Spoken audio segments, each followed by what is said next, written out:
Mark in the count. The swing arm now coming back as our countdown continues.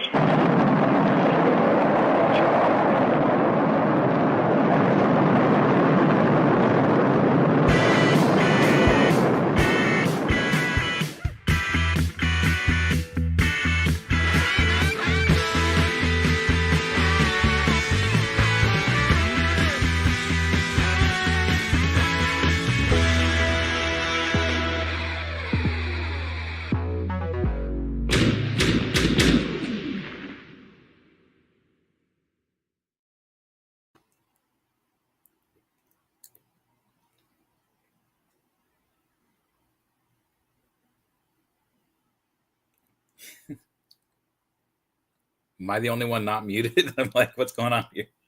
Yeah, no, Jay's muted. I'm muted. There it is. Hey, everybody. Sorry. Hey-o. No, I don't know what that was. The video played multiple times. Hello, everybody. Good afternoon on a Saturday for a very special. We're going to reveal that one time Meg J went to a bike shop. No, not a very special episode, but a special episode nonetheless on Saturday because I wanted to get together with these guys in the midst of their Kickstarter. I was able to hang out with this guy, Mike, attorney and royalty, before the Kickstarter launch for the MOTUNIVERSE fan convention.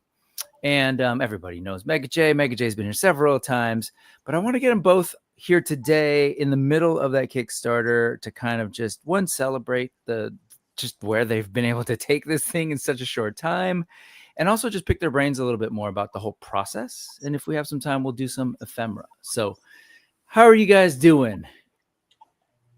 Good. Fantastic. Quite the run. It keeps going. I mean, we have quite the ways to go, and so many things in the news right now. I mean, how about those Jays? I mean, I'm sorry, Brick.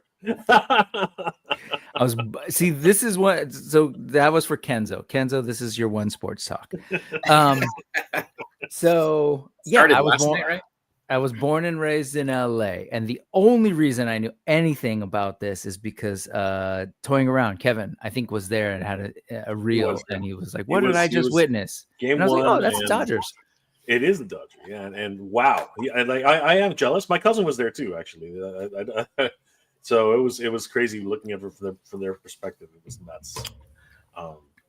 Yeah, and what's crazy is that I got a bunch of followers who are basically just messaging me saying, "Oh, Jay, be prepared for a sweep." I'm like, you never know, and and this happens. So well, here you go. I'm gonna say I can't stand the Dodgers. I'm a Giants fan, so I can't stand the Dodgers. Man, so you're a Giants fan. That's fascinating. You gave up on the Padres, huh? You're just like, well, I was born and raised in San Jose, so I grew up with the Giants. I've been down here pretty much my adult life. I do root for the Padres if they're not playing the Giants, but if it comes down to it, I'm like, sorry, Giants.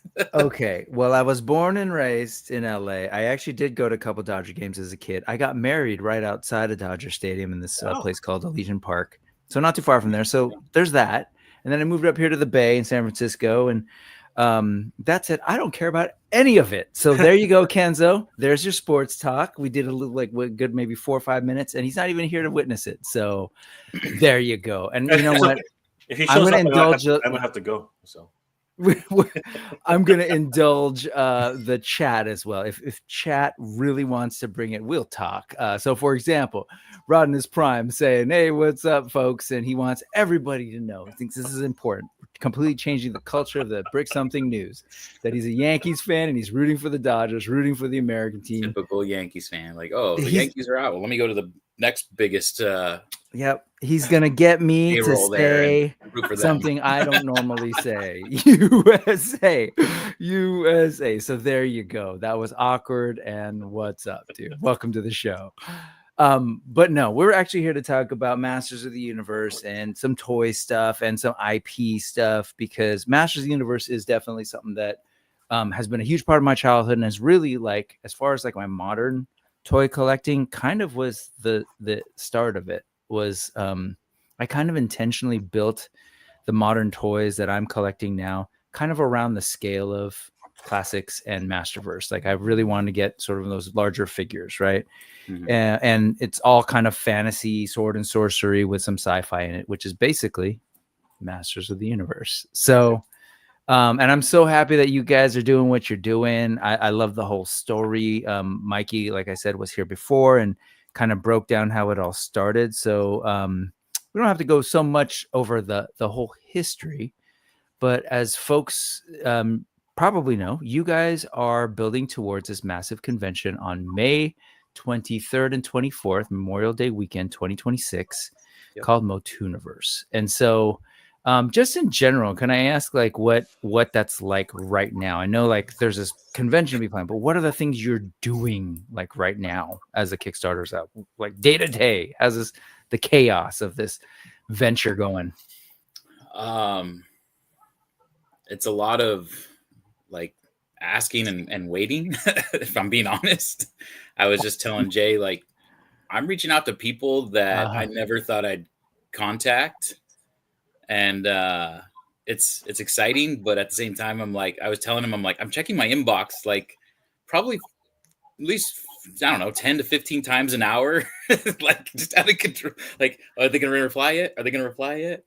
You know, it's excitement, you know, but at the same time, it's a lot of work. We're going back and, you know, forth with trying to get the rooms settled right now, working with the event partner at the hotel, trying to get a room rate settled in.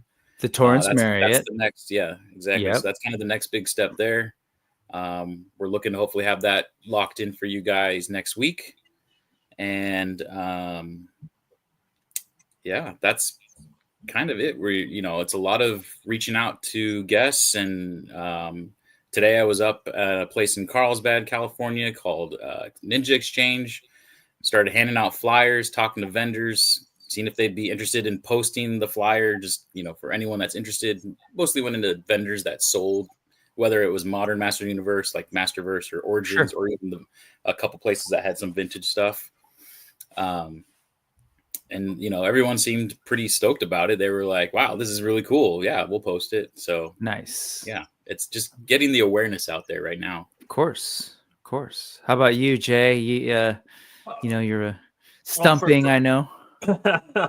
Well, you know, for me, I'm just, I'll be honest with you. The last week, I hate to do this to you, Brick, but my brother is a huge Jays fan. So the problem is that, like, this last week, okay, he's been absolutely gone bonkers. Like, he really has. He's, he got really invested. He wore a hole in my floor, pacing back and forth because and actually is following the series. The Jays brought it down to Game 7, and it was a nail biter.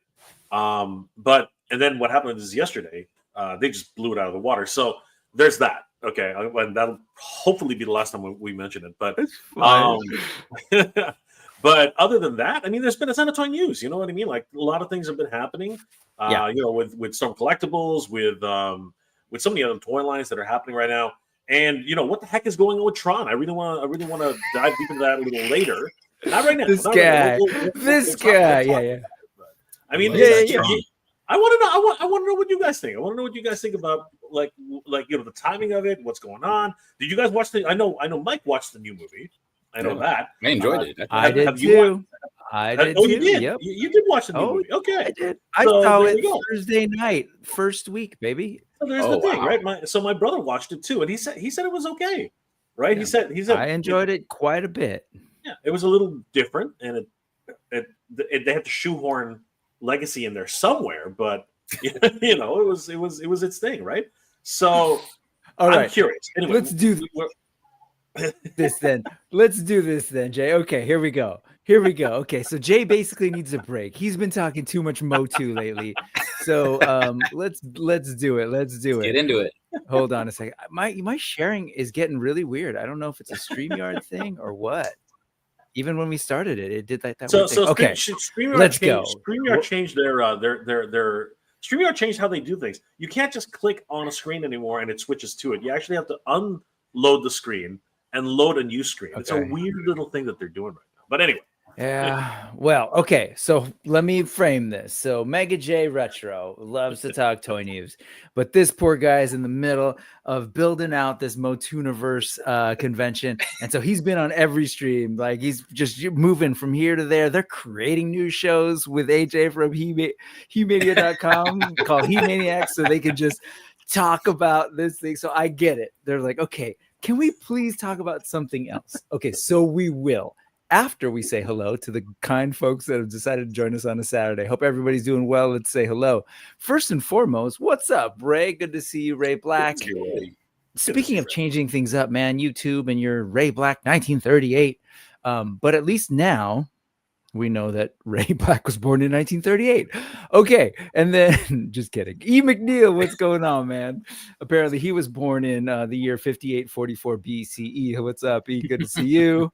Rodimus, we know, is in 1982 and is really big into baseball. We've got this guy who, let me ask you, Berserk, you a Dodgers fan? Because I know you're down there in the LA area. Let us know. And how are you feeling today? I'm just going to talk about sports all day. They set the tone. I didn't bring it up. World Series is going on, you know. Charlie Squared is here. What's going on, Charlie? Thanks for joining us. We've got Ryan Veg and Tech. Is that Veg and Tech? Ryan, are you a vegan? Let me know the deal.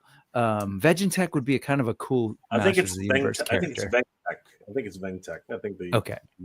Yeah, and I know these names are a little bit funky because they're not people's usual handles, but that would be an interesting Motu character. What would that be? He'd be like a carrot with laser guns. That'd be kind of rad. Larry's Geeky World. What's going on, Larry? Good to see you. I know Larry's ramping up, and a lot of my friends are ramping up to go to Legion's Con. So that's going to be super exciting. Rodimus is back. See? Okay, cool. Oh, wait. Okay, I was just checking for sports references. But no, he says, my big three is Transformers, G.I. Joe, and Masters of the Universe. And Jay knows this as he's a big fan of Mega J Retro. Yeah, three. You know, and so what I notice about that Rodimus Prime, and I'm sure Mega J noticed this too, is that I don't see Tron in there, but we'll keep going. So this guy, as I said, he Ronald Berserk grew up not too far from me. So Torrance, California is real close to where we grew up. So yes, man, Torrance, come out. May 23rd, 24th. Come on out, man. If you're familiar with where PowerCon was held at that same hotel back in the day. Yep. Sorry, Jay, bad host. I'm putting you back on the screen. Hide my face. Meredith Vartuli is here. What's going on? Trot is dead in the.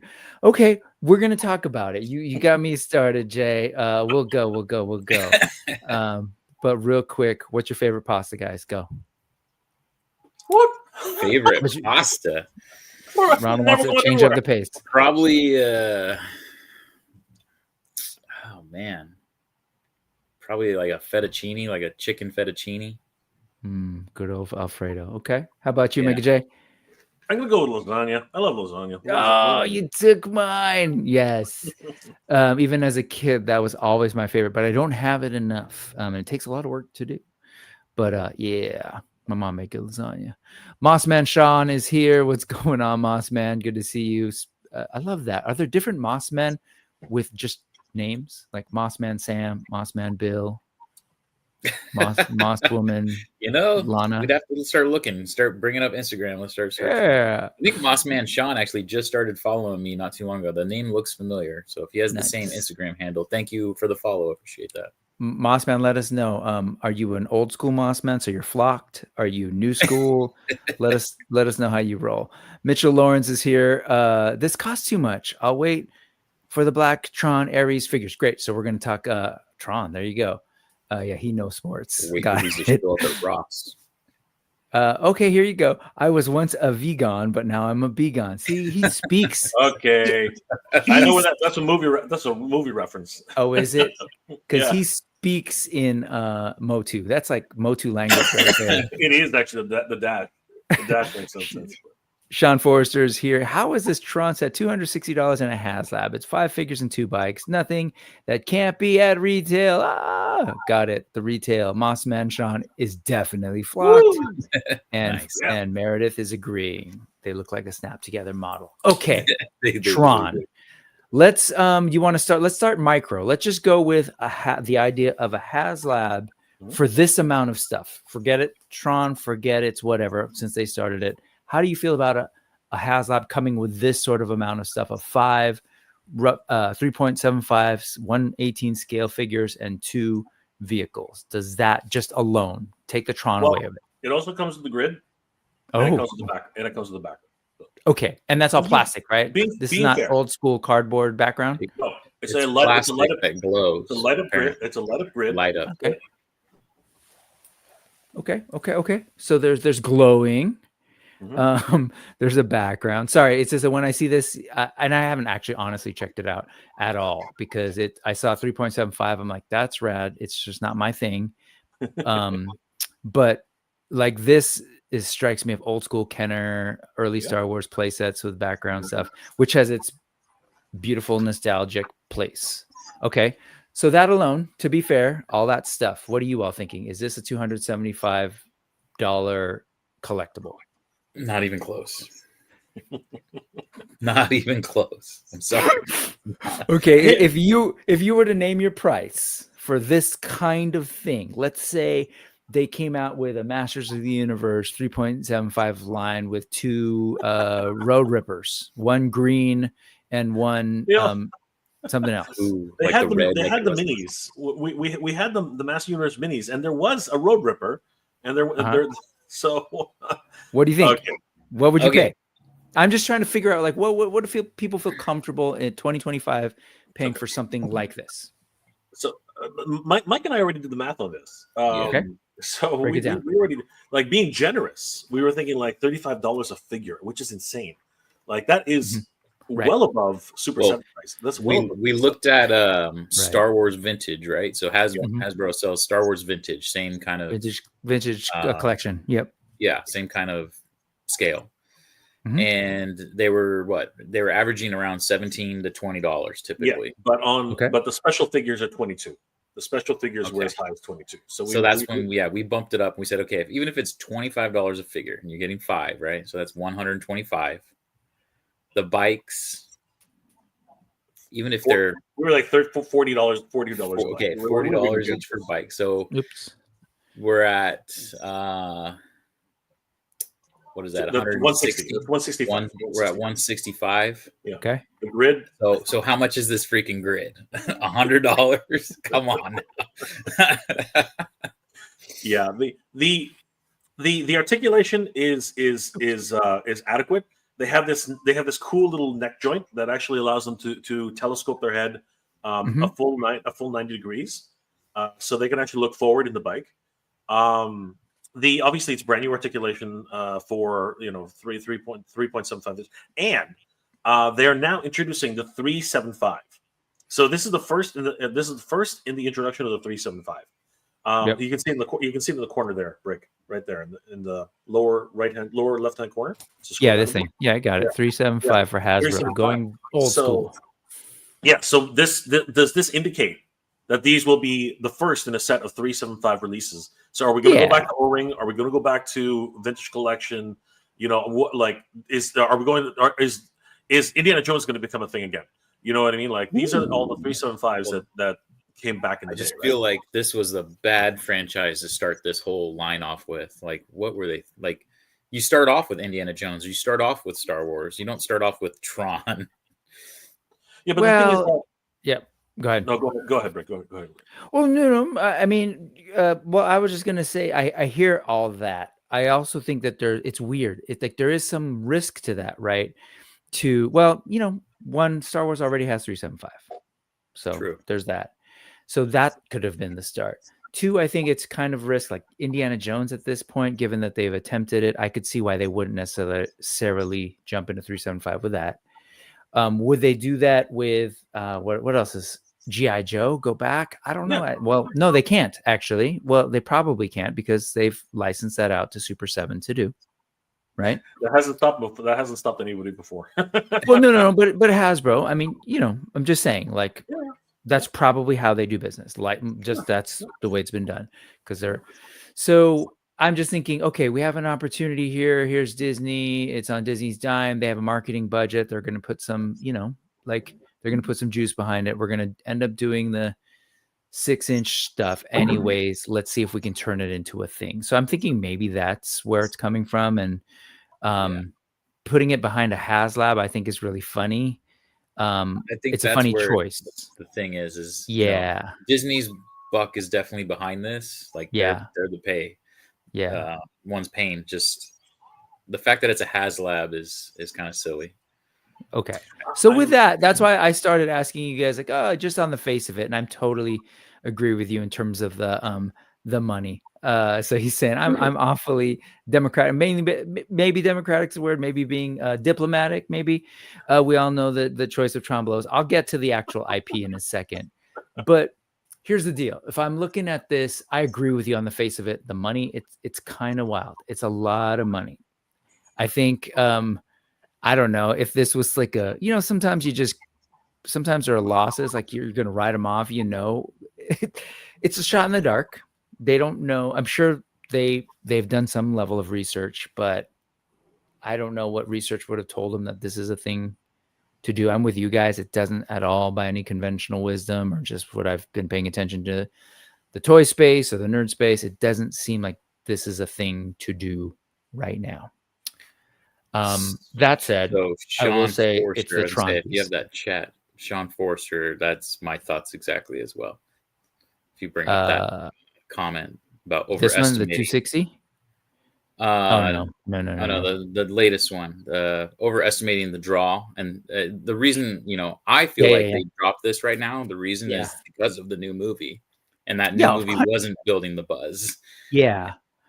And I guess on that note, I don't think they're that dense to realize that it wasn't building the buzz, right? I mean, like we're in an age right now where even like people were trepidatious about a new DC movie in Superman, and it did well. But even then, people were like, Masters of the Universe, who you guys are familiar with, like there's a movie coming out this year. Yeah. There's not amongst us who are looking for it. Yeah. Amongst everybody else, it barely, honestly, a blip on the radar. So I think they're smart enough to, I think they're smart enough to realize that, and I think they're probably trying to do some trying to reactivate existing fans, right? And I think that this is what that is. It's like, okay, we can't just. They didn't even jump out with Tron Ares stuff. There's no Tron Ares toys. There's no Tron, and see, this is the thing that really kind of go for it, Jay. This kind of perplexes me. So a couple of things. Yeah, this is a Haslab, right? Yeah. Okay. What are Haslabs usually, associated with? Right? They're usually for and by their own motto. These are dream projects. Now, not to say that Tron shouldn't have a project like this, but the timing is unusual. There's a new movie coming out. Obviously, that's the tie-in to a certain degree, but it's the wrong toy line. Right? There's no anniversary on this. You could argue this is like the 34th anniversary or something like that. It's some weird anniversary number. I think it's like 42nd, 43rd. I was gonna say, I want to say it came out 83 or 80 somewhere. It was 82, so I think it's on the same line as 44. Yeah. So it's 44, 43rd. Right? They're missing a year by one. They're ahead of this thing by 1 year. For a 45, right? So what I'm saying is that's unusual to begin with. Then Haslabs are usually highlighted with some sort of stretch goal, right? Yeah, there are no details on this. Yep. There's nothing to get excited about for something else to unlock. And then the choice of characters is unique because you have all the pivotal characters. You've got Flynn, you've got Tron, you've got Yori. You've got Sarek, but and Dude in Red. You're missing somebody very pivotal, in my opinion. Where's Ram? Ram died for Tron. Okay, Ram is the program that sacrificed himself for the users. Okay, where the heck is he? He didn't even show up. It's just a random enemy program. Right. Okay. So that to me feels like where are the choices coming from this? The 2 light cycles are nice. I like those. Okay. But again, Ram was one of the guys with the light cycles, right? It was 3 light cycles. The other thing is, I think there's a lot of missed opportunities here. They could have had the tank. Yeah, exactly. He's just a program. They could have had the tank, which was in the beginning, which Flynn used to destroy the Space Invader.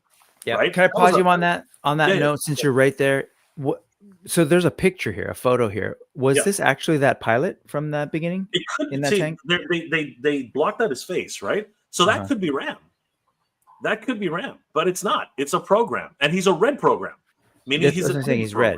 Mm-hmm. Okay. Yeah, because Ram is blue, right? Ram is one of the captured programs. He's one of their prisoners. Yeah. So yeah, again, interesting choices, right? Yep. And as I said, I think that a really cool stretch goal would have been the freaking tank, which was never ever been created.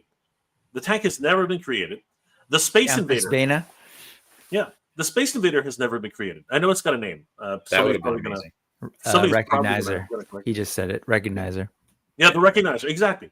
The Recognizer has never been made. Those would have been really cool stretch goals. You know what I mean? And it's not like they would have been gigantic. There's a 3.75 inch. They would have been maybe this big. You know what I mean? It would have been like G.I. Joe vehicles. So there's a lot of things, a lot of missed opportunities here for die-hard Tron fans. You know what I mean? And where are the bits and the bytes? Where are the bits and the bytes? They don't even have bits and bytes. Those two showed up in Legacy, right? Flynn was playing around with the bits and the bytes. He puts them on his shelf, right? So a lot of missed opportunities in my opinion. Yeah. Okay. So I will say the whole Tron thing is weird. So now let's get to the Tron of it. Actually, no. Before we do that, let's talk objectively about what's here. But first, let me say hello to the folks who dropped in. Good to see you, Mr. Ryan Clark. And so he was thinking what I was thinking. He's trying to entice you guys. What if this was Motu and it came with 2 attack tracks? But it's not. You had me on attack track, bro. You had me on attack track. Yeah. Dump everything, Meredith says, but the 5 figures and sell them in the store. And so, yes, there are these ideas. And the reality is all of this is, 1, the renders. 2, everything that we're seeing here is in the grid. It doesn't exist in real life, and it probably won't if this thing doesn't, it probably won't. So it really is a marketing exercise. They develop some ideas. There's some level of sculpting, right? And they rendered them, which sucks. I don't want to belittle people's work. They worked hard, and I'm sure this is someone's passion project, and they put a lot of work into it. But it's not as if they can just sort of reconfigure the offer at this point. But hello, Toy Monkey Customs. Wait a second on that one. Okay. You think they can? It's not that they can't reconfigure it, but they need to do what they did with the Sky Striker. Cobra Commander's got to swoop in. He's got to basically say this, and they actually said it in the freaking Haslab. They said this is a disaster. Don't screwing everything up. Let's bring in some more stuff that we can give you. And they gave them four freaking figures on top of what they offered. Okay.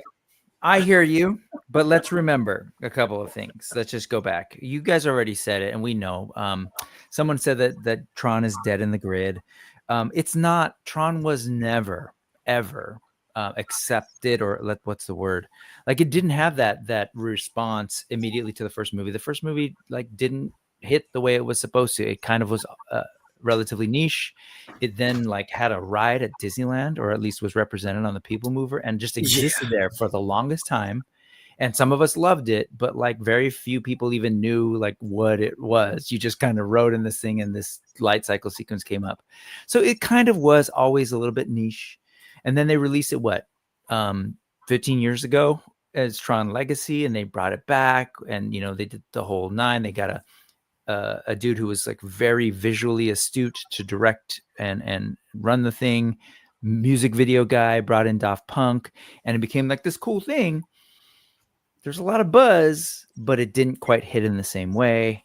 And then by all reports, this movie made it to the finish line mainly because there was someone attached to it who is attached to Masters of the Universe, and that's Jared Leto, that I know a lot of people will roll their eyes or whatever, but truly this was something that he pushed for, by all accounts, right? This was his passion project. And let's be real, if there wasn't somebody who was attached to it that had some kind of name, they probably wouldn't have even entertained the idea of continuing it. So for all intent and purpose, it's a pretty niche IP. They're not going to have a Cobra Commander swoop in. You have a Cobra Commander swoop in because G.I. Joe has had a tried and tested following that has bought toys even in its dark ages, has continued to buy After their failures of movies. And that's just not true that for Tron. So I'm with you on not understanding where this came from. But if I just look at the toys, here's me being diplomatic, and I'm not being diplomatic because this is truly the first time I've really spent time with it, even though please best believe that I love all the Tron movies. I have the Tron vinyl hanging on my wall. I was the first day. I told you, I don't know if we said this before or after the stream started. I saw it first day, Thursday night. Yep. No one wanted to go with me. I was like, I'm going by myself. And so I enjoyed it. I had a good time with it. We can talk a little bit about the movie, but I did the same with Tron Legacy, and I tried to get people to go, and they were like, nah, I'm not really into it. So if I'm just going to be objective, though, about these toys, they look pretty good, at least renders wise. That's 3.75. I got to say, like, before hearing you telling me about like the articulation and stuff, I started looking at this. I was like, oh, that's cool. They can hit that pose. I don't think there's much to that vehicle at all. Someone said it earlier. It's basically like 2 snap-on pieces. It's really nothing. But look at that pose for a little 375. And there's a lot of personality in the rendered sculpt. And again, these are just renders. Yeah, but the photography at the beginning is real. They is it? So, so what happens is what happens is about 2 weeks after this, right? When it launched, they were at MCM, and they were also at New York, and they brought the 3.75 figures for display, right? So in that time, they've actually taken real photographs. These are real photographs here. Okay, cool. Yeah. These totally.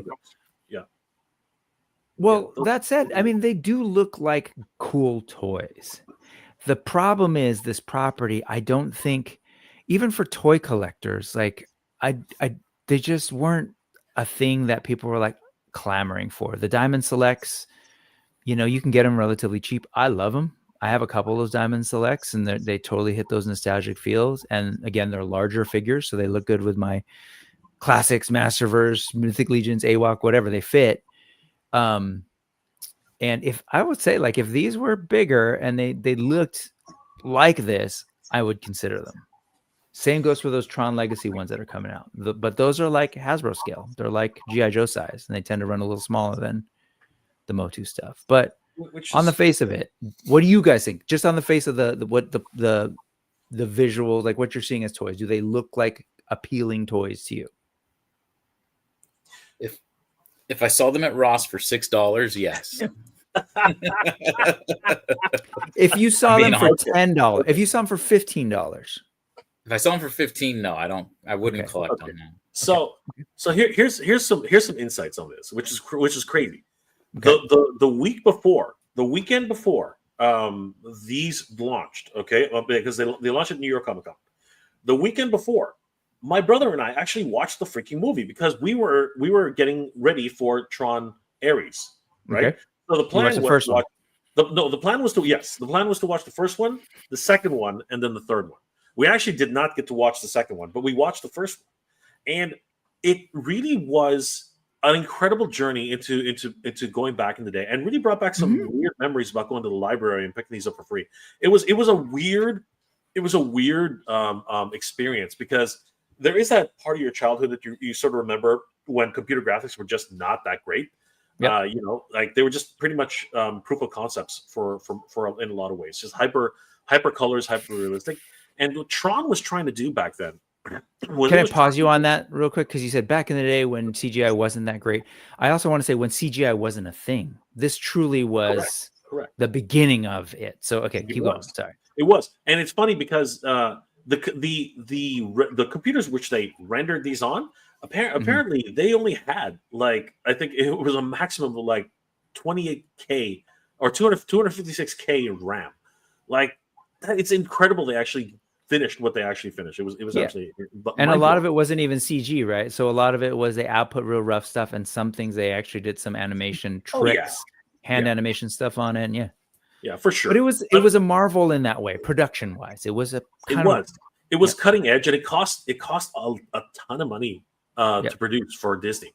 But they were trying to convey to people who just had no idea what computers were about, how computers worked, what the terminology, end of line, right? Like those were things that at the time, Linux and like all these. Like we're used to we're used to disk operating system. We're used to Windows. We're used to Mac OS. There was no such thing back then, right? You had like 5 to like 20, or maybe even 30 different systems that were developed by Xerox, by Microsoft, by so many different companies. And this was just at the time. If you were a complete nerd, you knew exactly what they were saying, but you had to be able to convey that to an audience that had no idea what was going on. And it was great. You hit the nail on the head right there, buddy. It was niche upon niche upon niche. And then they tried to sell it to mass audiences. And guess what? It didn't work. But it was ahead of its time.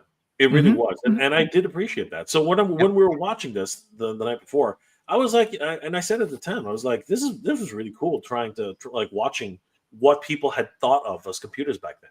And then literally a week, 4 days later, they dropped this. And I was like, okay, what is going on? That is just so strange.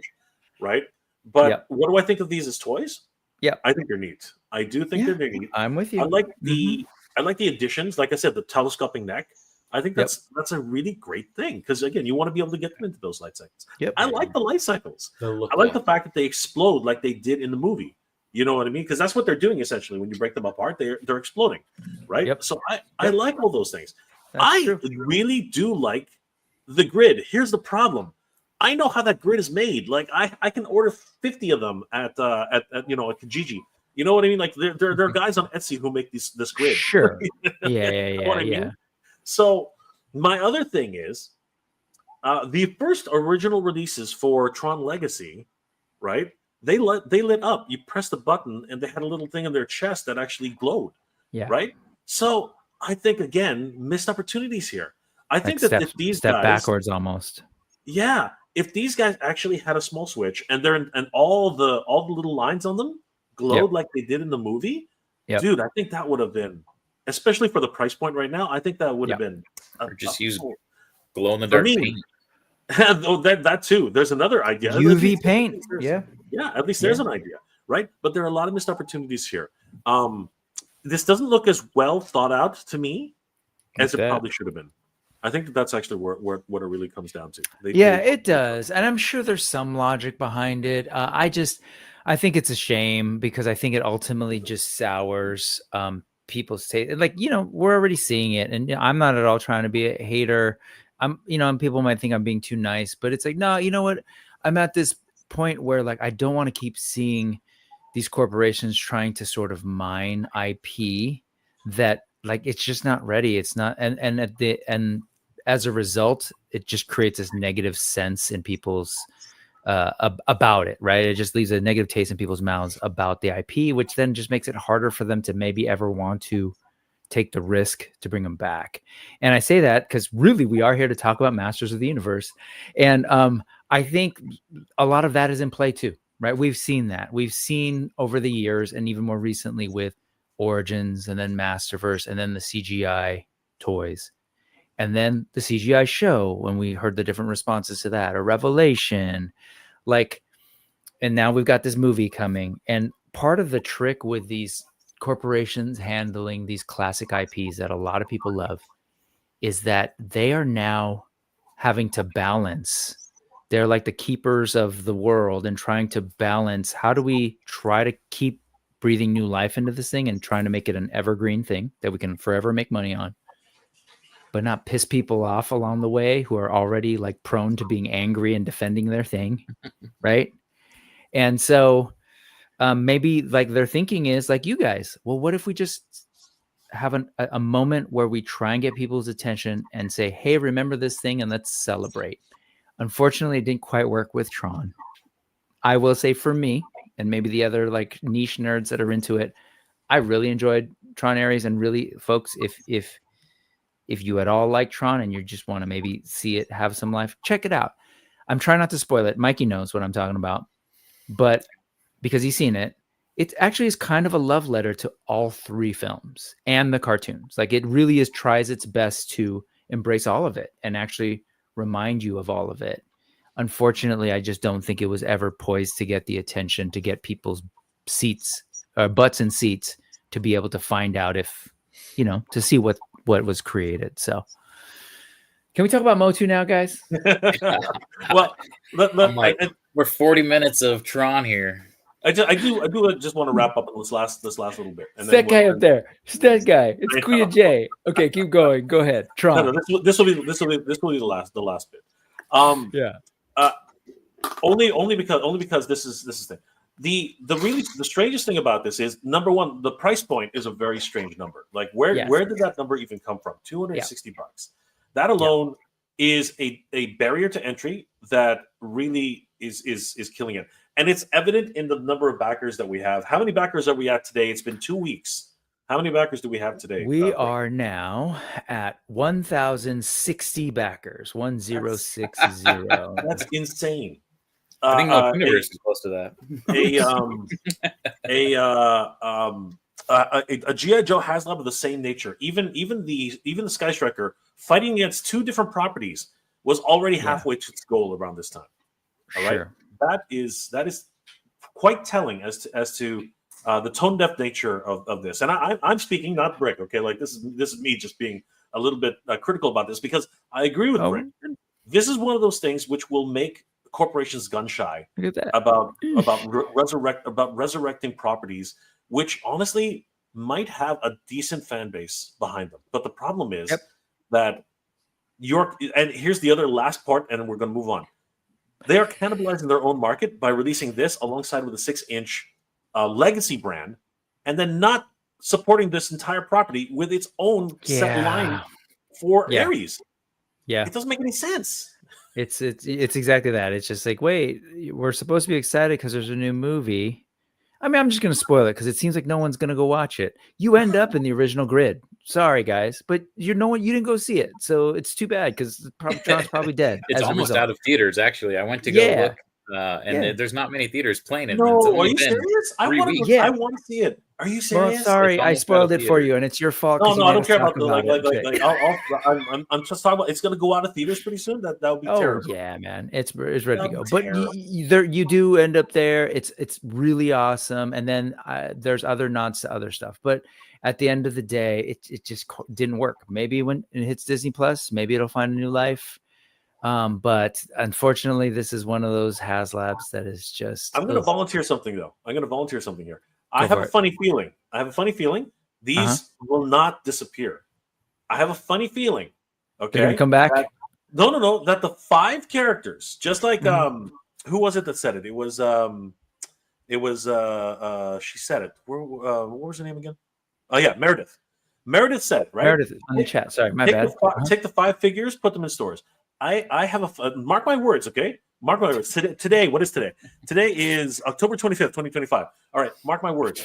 These will be an exclusive at the Disney parks in 2026. Mark my words. Mark my words about this. Okay.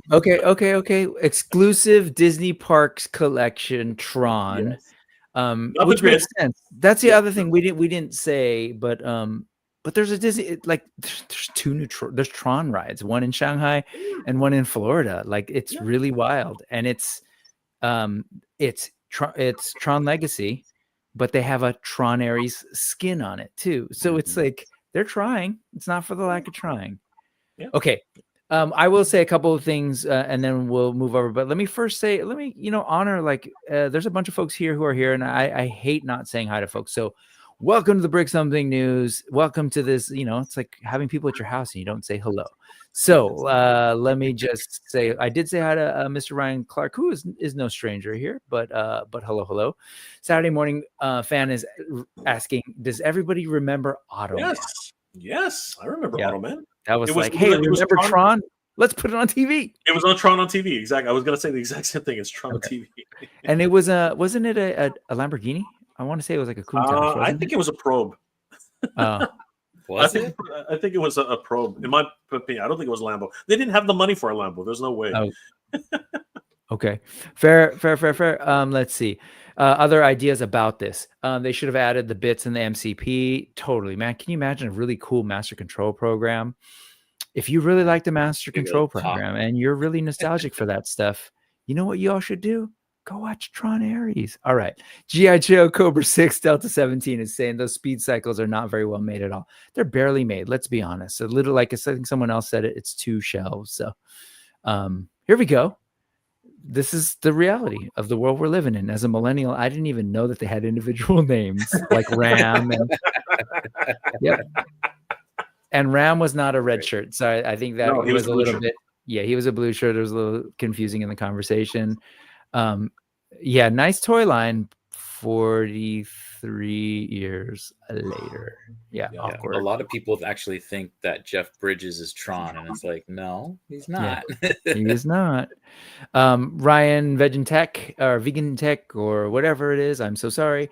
It's also missing the red light cycle, and it should have the tank and the Space Invader thing. Yeah, I totally hear that. Agreed.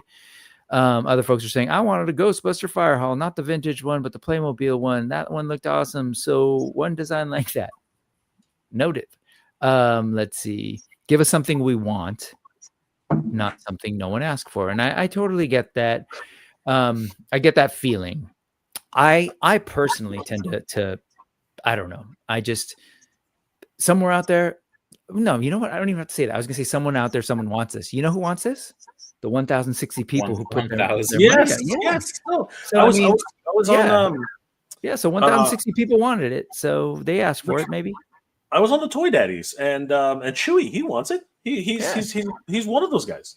Absolutely. There you go. No chewing, chewing. Let's see. It could be worse. They could spread out all the figures as stretch goals. Oh my God, it's so true. And then try to up the backers. It could have been worse. Yeah, that is definitely the way. Oh damn! Can you imagine a scale Tron arcade machine? So like cool. in there. There you maybe go. the whole thing comes in a box. That makes sense. Yeah. See that's the unique kind of stuff. Pedro, call Hasbro and tell them to put you on the payroll. That's a great idea. My God. You know, here's my pitch for how this ends up good for Tron.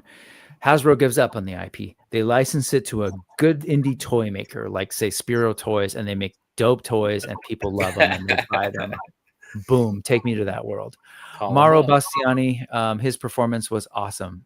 But Bastianini, who's that? I'm curious. Were you talking about? Maybe Jared Leto? I don't know. Maybe Jared Leto. Yeah, it could have been Jared Leto. I mean, I would agree with him that he was really good and really understated.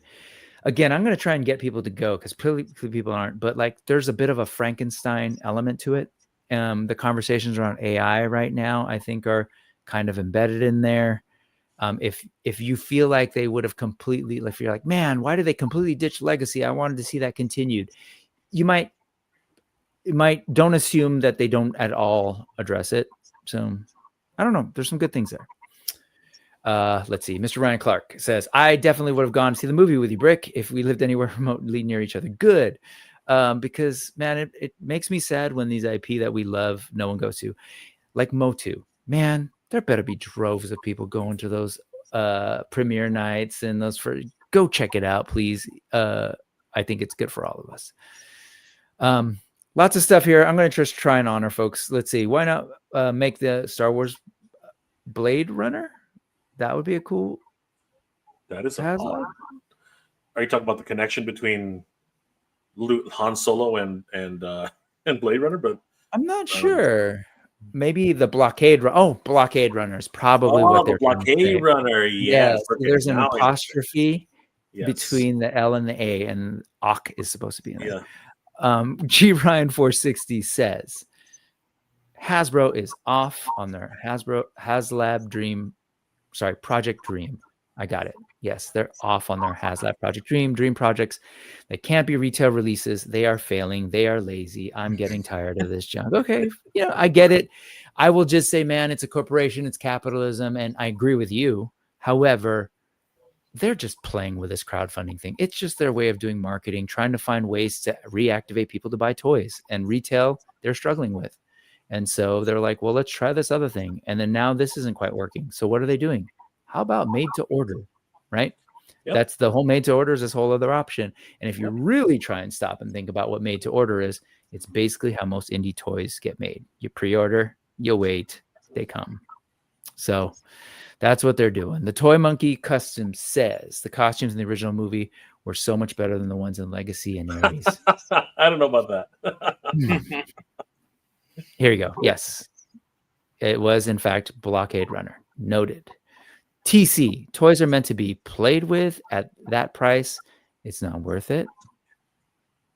Can I ask you guys about price? How much did you say these were each? $35? Is that what it worked out to be? 25? If we did the math, being objective and saying like they were 35 a piece plus $50 per each bike plus, you know, okay. It was around $200, and then you've got to factor in the grid, right? Sure. Let me ask you guys. Raise your hand if you're on the screen right now and you pay $25. Did you say how much was each figure? 25?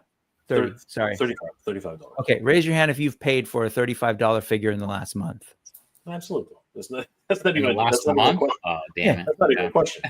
That's not even a question. I mean, okay, come on now. So I'm just saying, like, so I think they recognize that's so that might, and of course they're tiny. But how much did you say the Star Wars vintage figures were?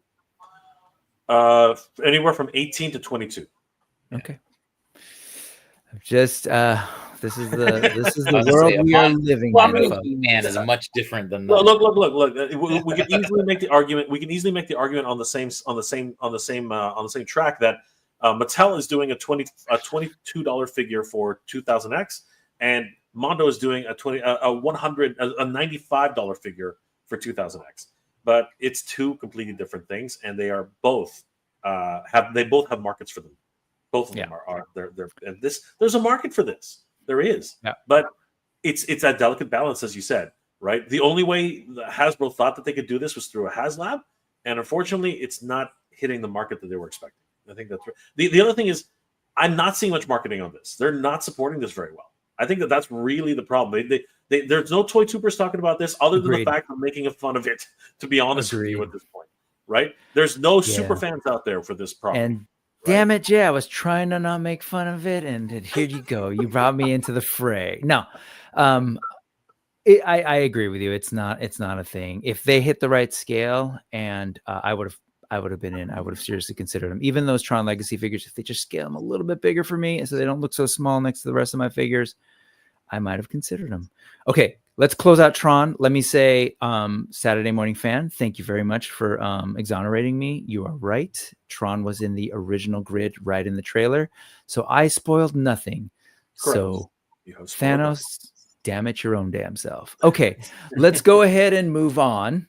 And let's say $259. You know what that makes me think? It makes me think, man, if you put $260 towards this thing and it doesn't fund, you have money to back MOTUNIVERSE. That's what makes me think. So let's talk about MOTUNIVERSE, guys. I know you needed your break from talking about MOTUNIVERSE, but break's over. Let's celebrate this thing. You guys launched this, what's it been now? 2 weeks? It's coming up for 2 weeks now. Yeah, it's coming up. Okay. Wednesday will be 2 weeks. Yeah. Okay. As of 2 weeks, guys, what were you asking for? You're like, man, we really need $5,000 to get the space. That's right. That was originally what the goal was. The first goal was $5,000. And look where you're at now. 2 weeks later, you've far exceeded that goal, which is awesome. You've gotten now to more than doubled your goal. You're at 12,557, 90 backers, 20 days left to go. 20 days is still a long time, folks. That means 20 days for all of us here to follow what's going to be on the banner right now, because we have the power. That's what these guys are saying, right? It's like, hey, yo, the fans have the power. We need to put this thing together, but actually we need everybody's help who's watching this here and on the replay.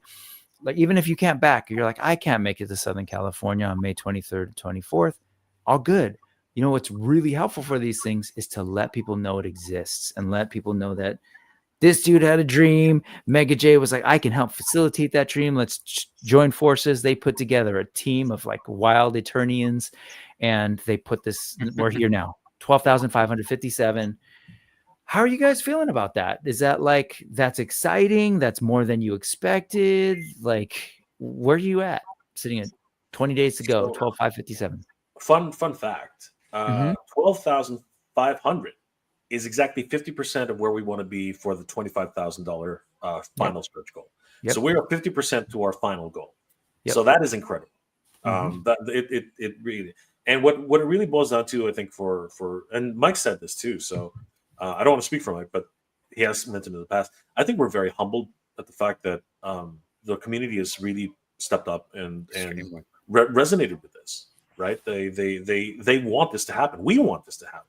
Yep. And it really just it's been so encouraging, and it's crazy too, because every time we go live, I think two out of three times people have been pledging at the same time. So it's been great. You know what I mean? Like there's a moment that we have which I can show a little later where we actually saw the numbers climb to the point of the actual funding. And it was an incredible moment. It was we lost our minds. It was Brick, I think you were there for the last one, right? You were on with us. I was there, as you guys know, and it's my stupid bragging rights, but I'll take it where I can get it. I actually originally backed for a smaller package because I was just like, I want to just back it and I'll look at them later. And then I was looking at them later and you guys were hovering close to hitting your goal. And I was like, oh, wait, there's this founders thing. That's rad. So I changed my pledge and I realized I did the math in my head. I was like, oh, crap. If I hit this now, I'm going to push it over to the 5,000. I took that screenshot and sent it to you guys. So I was there for that. And then I was also there watching when you doubled that, I think. So, but yes, I was there, and I'm a proud supporter of MOTUNIVERSE. One, these guys are awesome. Like, I've known these guys for a little bit. I love what they do. I love what they bring to fandom. But aside from that, like, I want to go. Like, this is huge for me because part of this is because PowerCon used to be in Southern California, but for a bunch of reasons, like, it just didn't make sense for them to do it anymore. And they moved out to Ohio. And I know that was part of where you were at. You're like, man, I miss it. And so now that it's back in Southern California, that's actually something I can do and head down there on a weekend and still be back for work to finish up my school year. And like, I'm super excited about that. So thank you for that. And I'm happy to back it. Yeah, so for sure. Yeah. Yeah. So we are super stoked about this, and the founders packages have been more than we expected, to be honest with you. Yeah. Like we if you want to share my screen, actually, Brick, I've got a quick thing.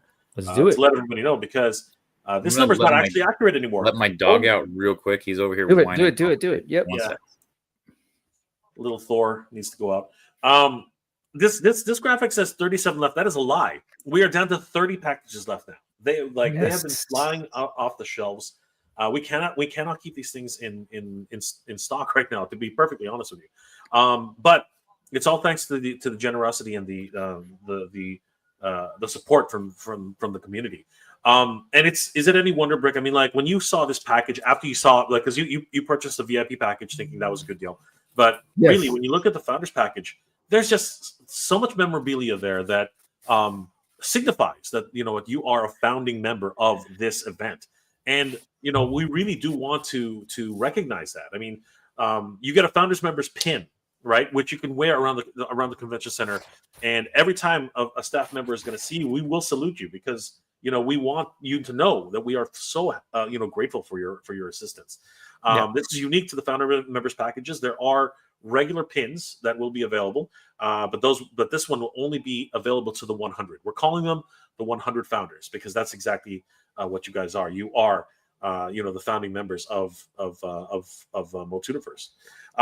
It's going to come with a wonderful, and I got to get this right because I've been corrected multiple times. It's a founders medallion. Now, this is a recognition and thanks for your support of MOTUNIVERSE and becoming a founding member. And this thing is gigantic. This thing is 50 millimeters large. It is huge coin. It is the John Wick coin of MOTUNIVERSE. And this, of course, is the Champions of Nefertiti coin, but it is a very similar style.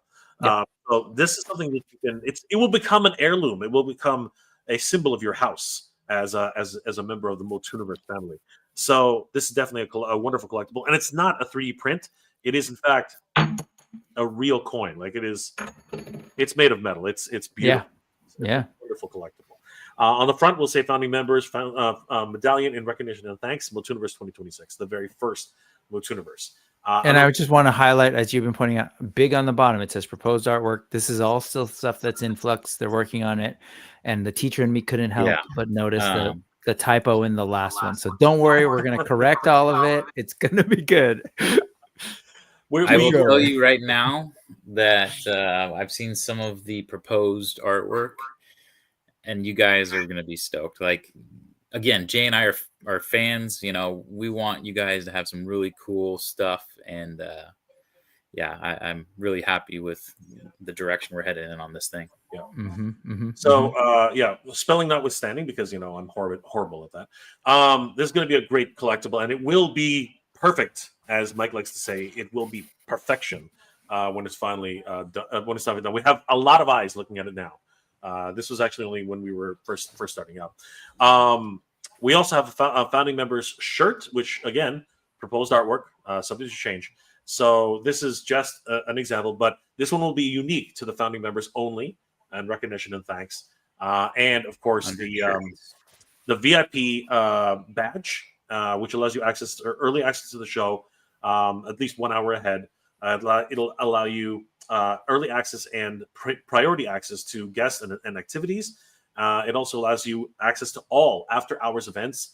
Brick, we got a karaoke. You and I are gonna hit it large. That Pinoy gene. Fun fact: I was just karaokeing last night, man. So yes, and I do it every Fridays in my classroom with students. But that is so cool, man. Yes, it is a thing. So I will gladly jump in on some of that stuff. Dude, Let's you go. and me, we're gonna have the touch, bro. We're gonna. We got the touch. No, you know what? Hold on. Let's pause. Time out. I'm gonna interrupt you, Jay. I know you're in a flow, but 2 reasons. One, you've got the touch, sir, and you have a message, a super chat from Ace. What's up, Ramen Toy? Sending the 2898 from Singapore. Kudos to Mega J. There you go. You got the touch, sir. You got the touch. For the tireless live streams promoting the MOTUNIVERSE, I'm grateful to be given an opportunity to be one of the founding members. Hell yeah, you and me, Ace. Oh, awesome. Thank you, Ace. Thank you. See us in May 2026. What a time to celebrate MOTU. No season desist, Mattel. Yes, and let's remember to come back to this, because the fact that Ramen Toy will be there and a bunch of other cool folks will be there that honestly owe a lot to Masters of the Universe, and the way it's sort of that it's contributed to toy making, period, whether it was in the 80s or in the mid 2000s or to now.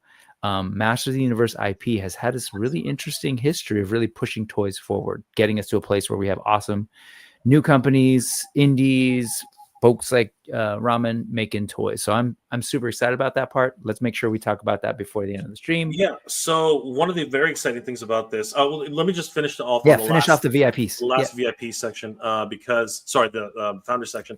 The last piece of the puzzle in the founders package is, of course, the certificate of recognition for founding members. It doesn't necessarily look like this, but this is an idea. This is in recognition and thanks for your support of becoming a founding member of MOTUNIVERSE. And again, this is for the 100. We're calling them the 100, and you guys are going to be very special. And of course, we will immortalize you, not only on MOTUNIVERSE.com, MOTUNIVERSECon.com, and not only in the hallowed halls of Castle Grayskull within MOTUNIVERSE, but you will also be immortalized on KeyMania.com, as they have also said that they would put up a founders list, provided that's what you want. If you want an alias, please let us know.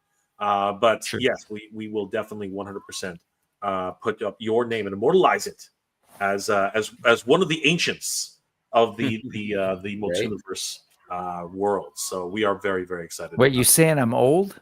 The ancients are everlasting, my friend. They never age.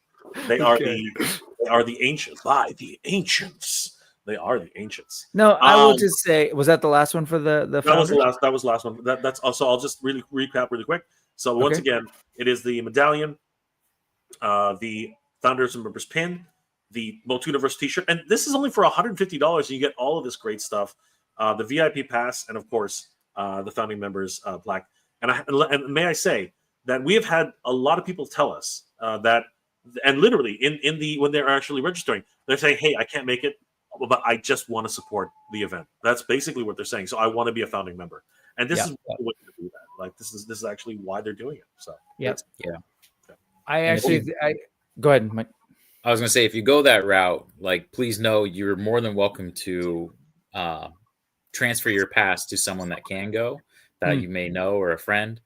We don't want that just to go to waste. But everything swag-wise that Jay just mentioned will be in your name, and we'll send it to you. Yeah, I think it's really cool. And I decided to jump in there once I was like, oh, this is one, it's definitely a good deal, and you definitely get all these really cool things. But you know, 150, like it's a lot of money. I totally get that. As we established, you're saving 250 because you're not spending it on the TRON Haslab. That leaves you with $100 to go towards travel, and then get all this stuff. But just in general, like you guys know, I show a lot of Kickstarters on here. And to be clear, like some people have said, oh, you're always just showing us all these Kickstarters and you don't really like these things or what. Like, no, I don't show them all. And that's not a diss to the ones that I don't show. But it is true that, like, I want to spend my time on a Sunday and now a Saturday talking about stuff that I enjoy. So, like, when I bring people on here to talk about stuff, it's because I genuinely think it's cool and I want to talk about it. And so in this case, yeah, let me support this because I'm going anyways. It's like I want to help out in however I can, but all that stuff, man, that's really cool. I get my shirt. The idea that, like, I didn't even know about the medallion and didn't really think about it, but as you've been talking about it, Jay, like, I'm just like, oh, that's cool. Like, I generally am not the person who's like, put my name on a plaque.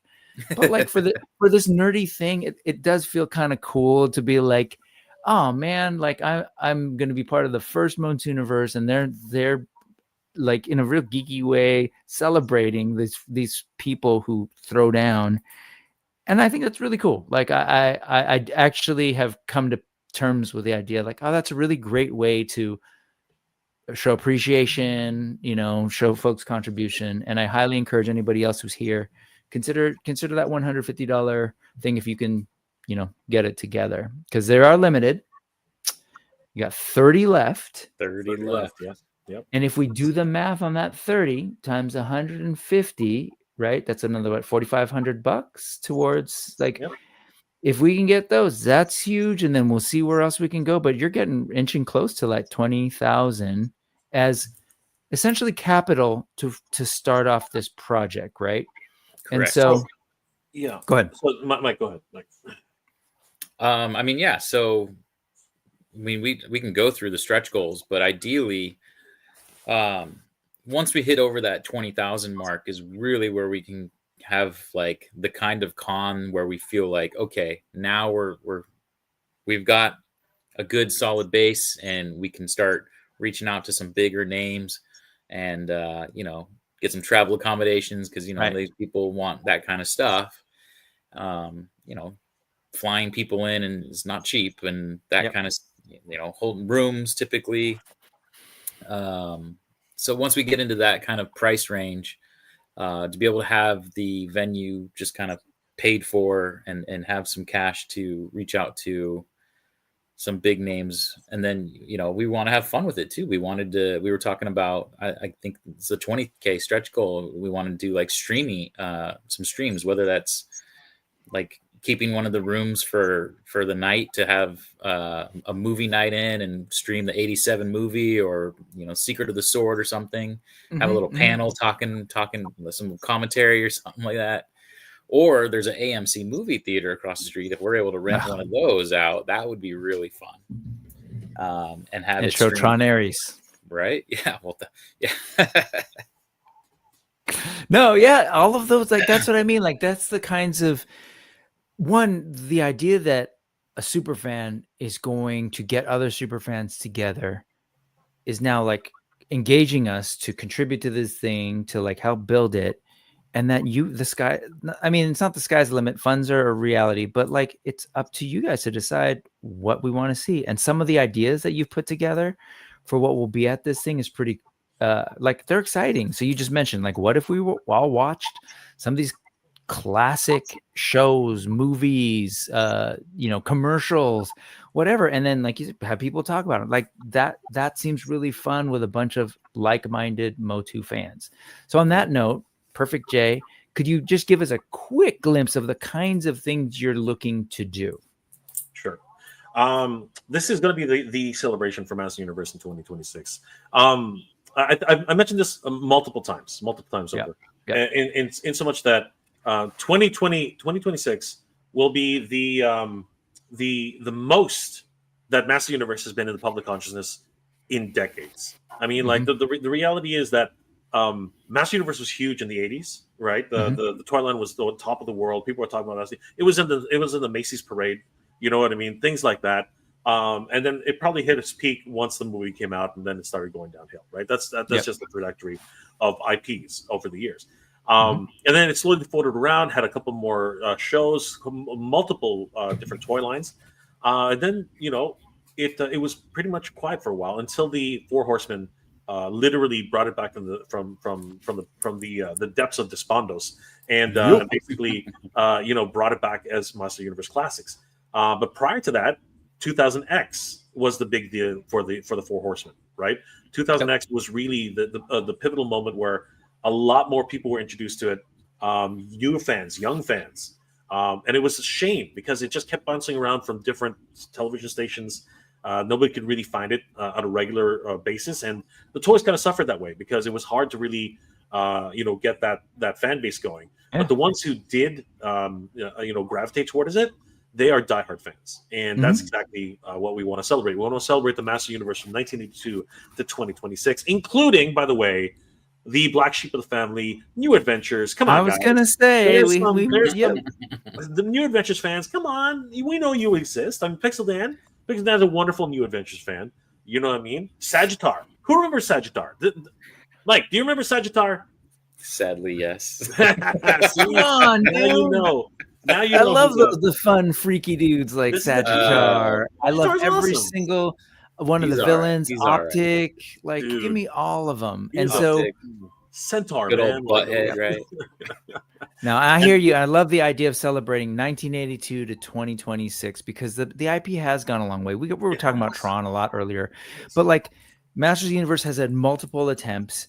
And there are fans of every little thing, and it's all culminating. And that's what I really like about MOTUNIVERSE is that your approach has not been to, oh man, we only want to talk about vintage or we only want to talk about the mini comics. Like, no, we want to celebrate it all because this is a big year, and we want to remind the fandom that like we don't want this to go the way of Tron Ares. We don't want that movie's coming out, man. Like right around this May 23rd to 24th weekend. And so like we want folks just remembering like, oh yeah, that Masters of the Universe thing is a big deal. Oh, they had a fan convention here. We should see what that movie's about. Like we should get people buzzing and really seeing this in a positive light. So I love that you guys are doing it that way, man. Just to show you, I do care. Okay. There he is. See? On card. All right. There he is. On card. New Adventures. There he is.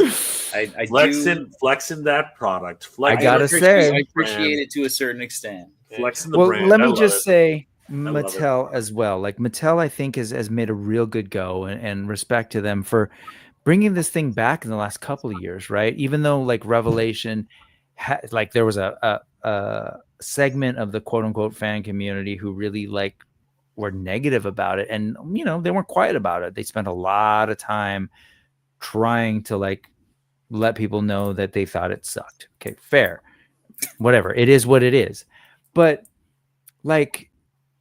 Kudos to Mattel for being like, no, you know what? Our strategy for Masters of the Universe is definitely to reactivate people by reminding them how awesome those vintage toys were with Origins. But we're going to make them 21st century style, and they're going to be real cool. You can pop and swap and play with them with your kids.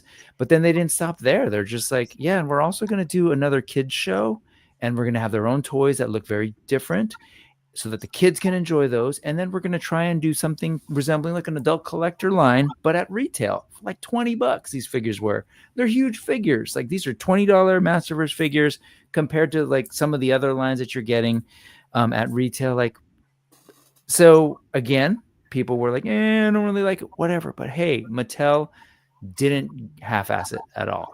And now they're here with a movie. They did a couple of Netflix cartoons. And so let's come together. MOTUNIVERSE, these guys are giving us that venue. I love the idea of a celebration. But what else are we going to do? What are some of the other ideas for MOTUNIVERSE? Just to put a bow on that, we definitely are looking at celebrating the movie as well. Like it's going to be a big focus for us as well. One thing that brings a lot of people together for something like this is an IP, is a movie, right? Yeah. So we want to dedicate a lot of programming towards what's going to happen in the movie, because we don't know, right? We don't know. We're going to gather a whole bunch of different panelists and people who are huge Master Universe fans, get their opinions on what's happening with this movie, talk about what we want to see, what we expect to see, what we know from about around that time, the trailers that are going to come out, right? The eventual buzz, whether or not the rumors have been true, because we've been hearing a lot of different rumors from a lot of different sources. Rob Liefeld has pretty much claimed that he's watched the entire film. You know what I mean? Like there's a whole bunch of crap going around. We want all of us to just gather into a single room and basically just like come up with what is going to happen with this film, and then make a community-based decision. Is it going to suck or is it going to be great? Right? Either which way, it's going to be a lot of fun, and that's going to be a huge part of our program for 2026. But we really want to celebrate the Princess of Power in 2026 because the Princess of Power really just got a birthday card, not really much of a birthday cake at all. Mattel, for whatever reason, didn't really. This was her birthday, but you know what? I look back at it and I said to myself, Master Universe really, in a lot of ways, He-Man's 40th anniversary figure for Masterverse didn't actually come out until around this time too. So they kind of both dropped the ball on both the twins. So, but the reality is, we want to celebrate the Princess of Power properly, and we are striving very hard to make that happen. We're talking to a whole bunch of different guests who could definitely make this a huge birthday celebration for Princess Power. No spoilers. Let's pause and let that breathe. I love what? No, and so we're not going to spoilers, but just so I understand that you're in this funny position where, as Mikey said earlier, he's been like reaching out to people and trying to gauge interest and see if they can get people to commit.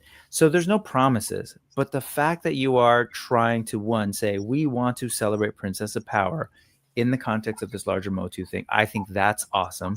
And two, that you really want to try and bring some folks in who have something to say about Princess of Power. I love that that's a priority for you. This is what I really love about this thing. It's like celebrating all aspects of Masters of the Universe. So that's what this is. Again, tell your folks this thing is happening, and keep going, Jay. Yeah, keep selling, buddy. But we really want to talk about the history of Princess Power. And by the way, we're not ignoring the DreamWorks version of Princess Power. That is part of 1985 through 2026. There's a lot of people who we definitely would like to get some folks.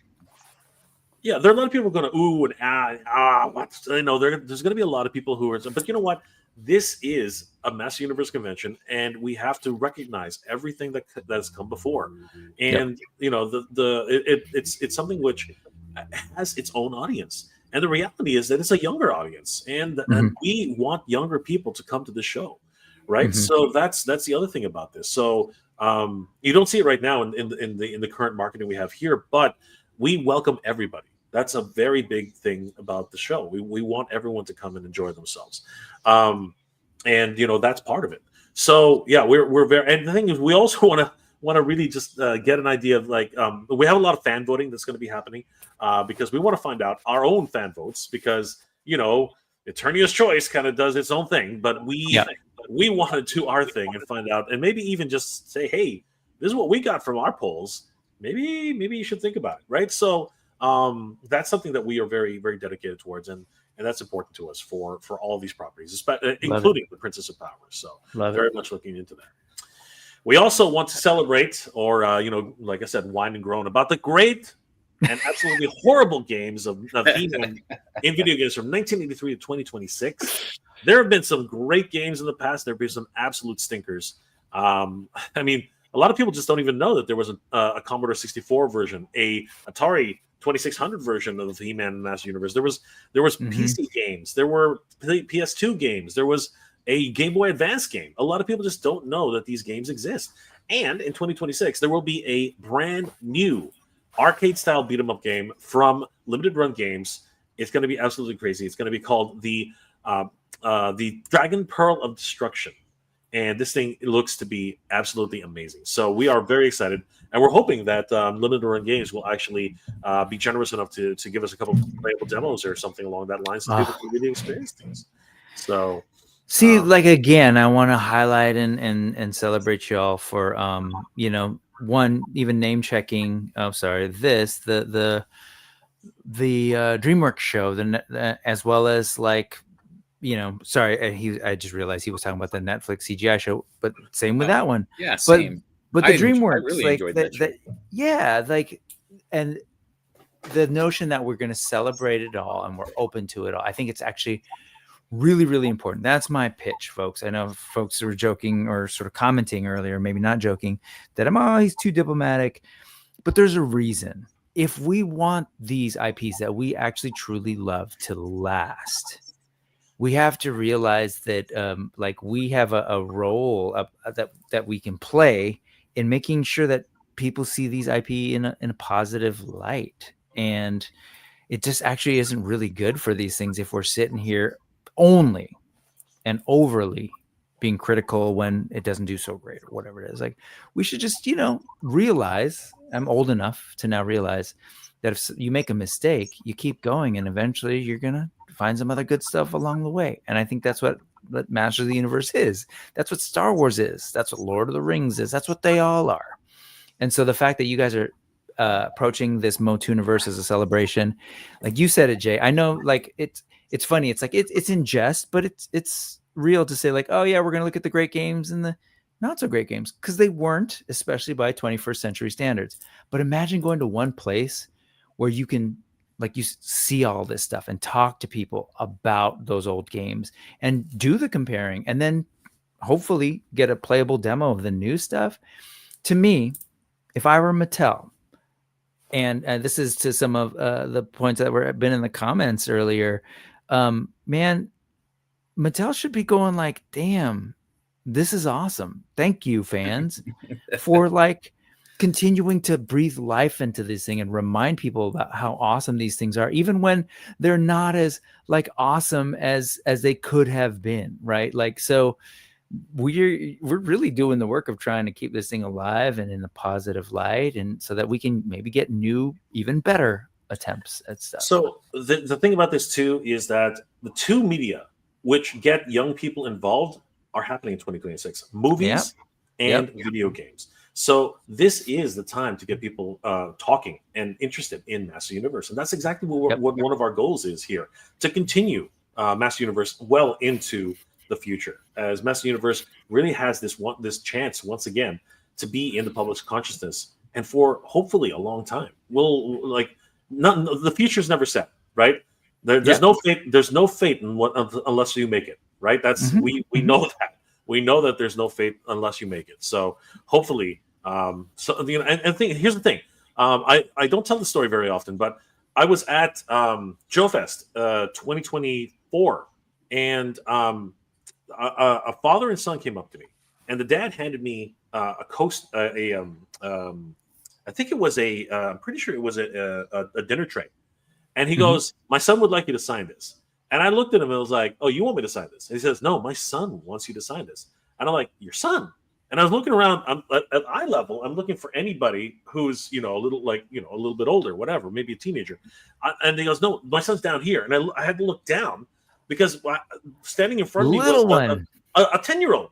Yeah. A 10-year-old was standing. And I said, and I looked at him, I was like, son, you want me to sign this? He's like, I love Master Universe. He was beaming. We were at a GI Joe show. Yeah. We were at a GI Joe show. Did you go? Really, holy crap! I have a photo. I have a photo of the moment, and it was such a great moment. I'm gonna dig it up. And show you guys later. But this is what I'm talking about. This is what we need. We need young folks to really get into Master Universe. And I was so touched. I was first of all, I was gobsmacked, and I was so touched that was happening. It was crazy. That's awesome, and you're 100% right.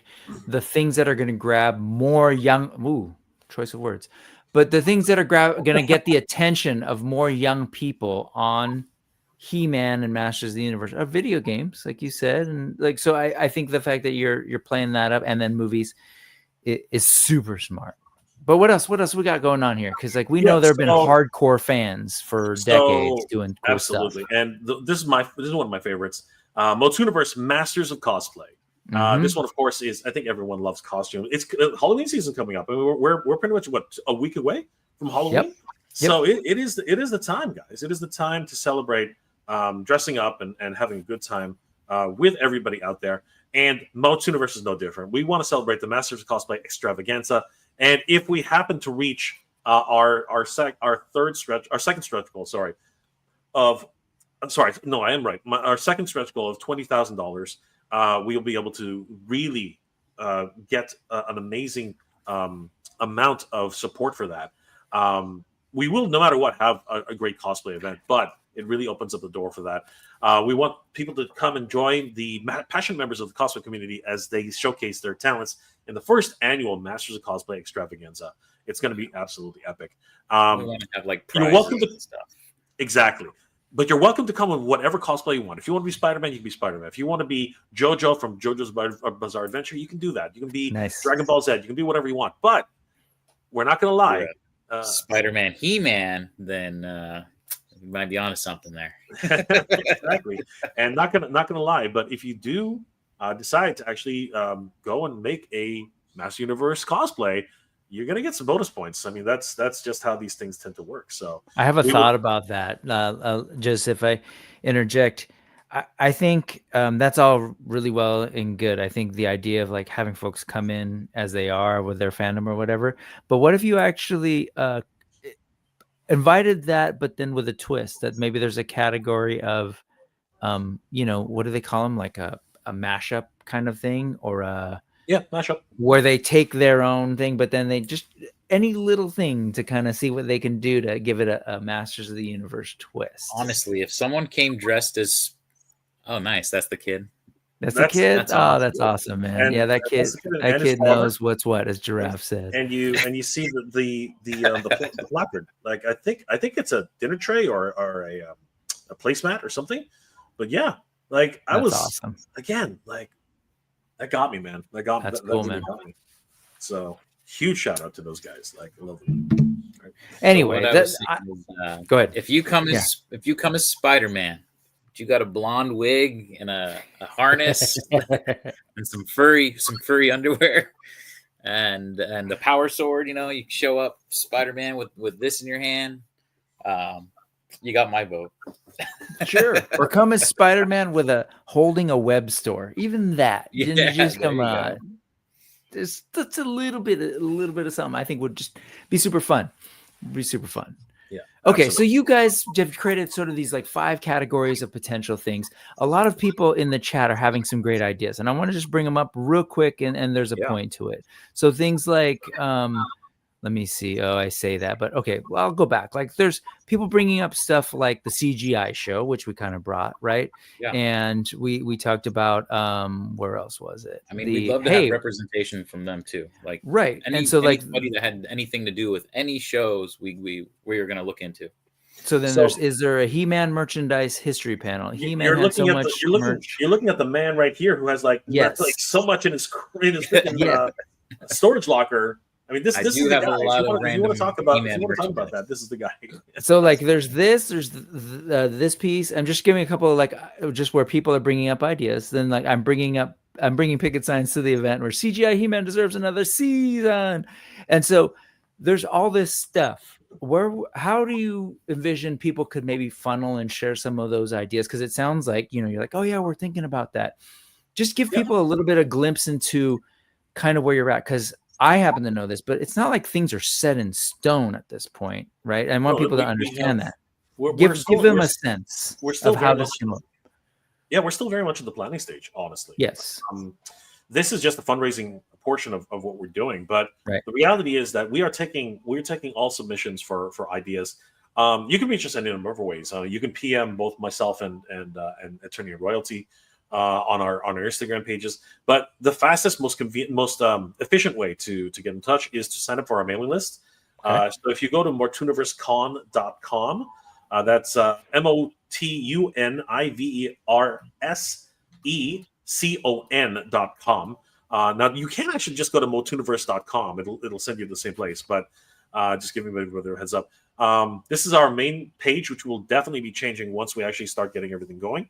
But right now we do have links to the Kickstarter as well as a timer. That's right. There's only 209 days, 15 hours, and 37 minutes. MOTUNIVERSE again is happening on May 23rd and 24th, 2026. That is Memorial Day weekend. And we are locking down a rate. Everyone keeps asking us, what's the room rate? Like, can you guys get a better rate for us? We are working hard, guys, very, very hard to get everybody the best rate we can for the Marriott, because we know everyone wants to stay at the Marriott. They want to be right where the action is. So as soon as we have a code, which you guys can use to actually get your room rate locked in, trust me, we will be getting that to you as soon as possible. Mike was talking to Amy. Mike was talking to our manager. Mike was talking to the manager of the hotel, who's in charge of this just the other day. Weren't you, Mike? I think just yesterday, and then even earlier today, going back and forth with a few emails. We're pushing hard to get you guys the best rate we can get. It's been a little bit of a give and take, like, sure, we can do this. Well, no, we need this. Well, okay, well, if you do that, then we're going to do this. No, we need, so it's been a process. So we're hang in there. We're coming to the end, I think. Hopefully next week it should be locked in. Yeah. Okay. The hotel's been very, very good with working with us. So, but we do want what we need for our everybody here. We're a community after all. We want to take care of you guys. Exactly. So underneath the countdown though is a sign up form for our mailing list, and we would encourage anybody who has ideas, or if you want to become an exhibitor at MOTUNIVERSE 2026, to put in your name, your first name, last name, email, and of course under the messages, indicate that, hey, I got a great idea for a panel. List all the details you can. There's no character limit. So just write down everything you can about your idea, what it is you want to see, and even if it's just guests that you'd like to see at the event, or events that you'd like to participate in, let us know. Let us know what you're looking for. And if you are an exhibitor, let us know that you're an exhibitor. We're building up a list of exhibitors that we will be mailing out all of the exhibitor application forms for. So yeah, this is the best way to because it's easier for us to collate and make sure everything's concise instead of just a random PM, which we have to figure out how to copy. Okay, fair enough. So you go to the website. Again, that's MOTUNIVERSECON.com. And at the bottom, you'll see the mailing list there. Oops, not that one, but this one. But yeah, that's where you funnel all your ideas. So folks got some concrete ideas. People want to see more representation of this or this kind of idea.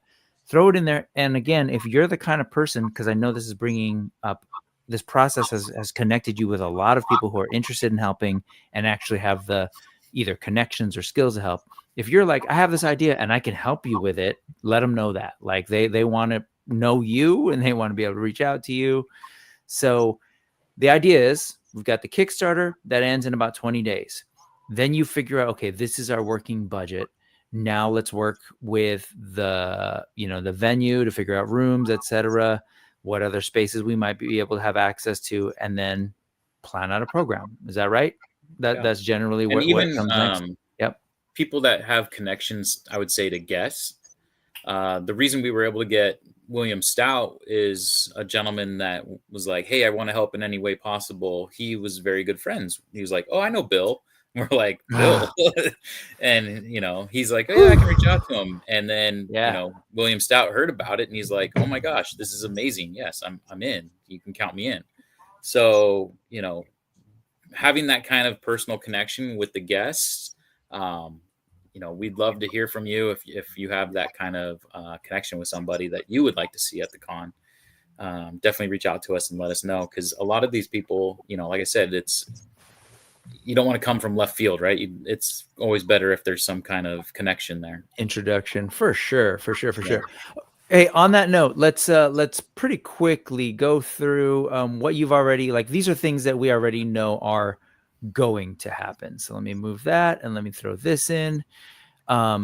So if you go to MOTUNIVERSE, tinyurl.com/MOTUNIVERSE to the campaign, you'll see that already, like, straight up, the artist guest of honor is going to be Tony Washington, which is awesome.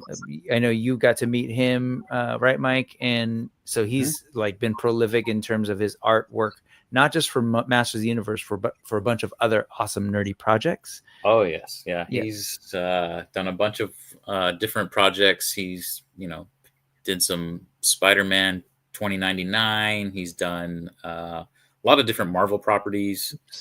But he the way I've met him was through PowerCon, actually, when it was in Torrance. That was actually where I first met him. Perfect. And he had a bunch of Masters prints, and I was like drooling over him on his table. I'm sorry, man, and he knew I was a big fan, and he was really cool. And we talked MOTU for probably close to an hour. It was like just hanging out at the table talking. And over the years, seeing him each year, and then he's a local here in San Diego with me, so seeing him at San Diego Comic-Con was really cool. And yeah, I think we just kind of got to build a relationship that way. And when we started to do this, I'm like, okay, I definitely know who I want to be our featured artist, because he's amazing, first off, with his artwork, but also kind of a friend of mine. So, I wanted to really showcase him.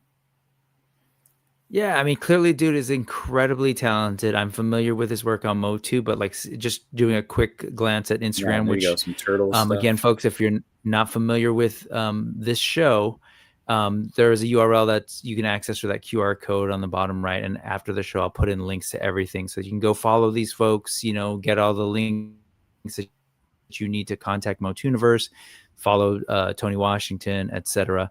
But just take a look at his prolific work. Like, it's going to be so cool to have him there and hear about his work as an artist, and then definitely hear about his Masters of the Universe work. And quickly, can you guys tell us about this special thing he's got going on over here?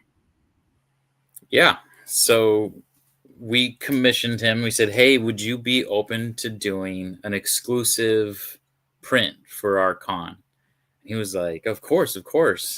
I was like, that's great, man. I'm like, can you, maybe give us like just 2 or 3 options, and then that way we can choose. And he's like, yeah, I'll sketch some things out. You guys can decide which sketch you like, and then we can move forward with one.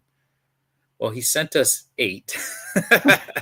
And again, he's a fan. So he got really excited, and he drew 8 different ones. And, we ended up showing them all on a live. I forget what, again, these are all like blending together at this point, right? Yeah. But we showed them on a live, and then we took it to the team. And it seemed, even in the live and with our team, that these 3 were the by far top 3 picks here. So the first one was He-Man and She-Ra in the Masters Universe charging into the battle. They have Skeletor looming behind. It's very kind of a similar look if you go to that last slide where She-Ra has Hordak looming behind. So it kind of looks like, yeah, there you go. That it's going to have like that kind of look to it, right? With the foreshadowing there. Then the second one was really cool because it's Evelyn, and in her staff crystal ball is the Torrance Marriott Hotel. So it kind of brings a little bit of real world into it, which I thought was pretty cool. So he writes in red there, the Marriott. Dig it. I love it. And then the third one was He-Man and Skeletor back to back, with Snake Mountain behind Skeletor, Grayskull behind He-Man, and they're kind of popping out at you guys 3D style. And then, of course, the little box would be where it would say MOTUNIVERSE, right? So, yeah, we're supposed to meet up with him next week. He's going to go do some sort of live, or we can do a video announcing the winner. It does look like if you click on the voting, I believe, is it there? Here? It's not on Is here. it on that post? I don't remember. No. I think I put it on that post, didn't I? If you did, maybe you took it down after the voting was over. Oh, possibly. Yeah. But the number one is taken and kind of ran away with it. And which one was it? What was the number one? That one there. Oh, actual number one. This one. Got it. Yes. Yep. He said he is going to adjust it. One of the fans was like, "Can we make She-Ra a little more prevalent? Because that was going to be her right there on the far. Yeah, there you go. Right so we're going to bring her more towards the front. It is. We're celebrating her also. So we're going to have He-Man and She-Ra a little more front forward.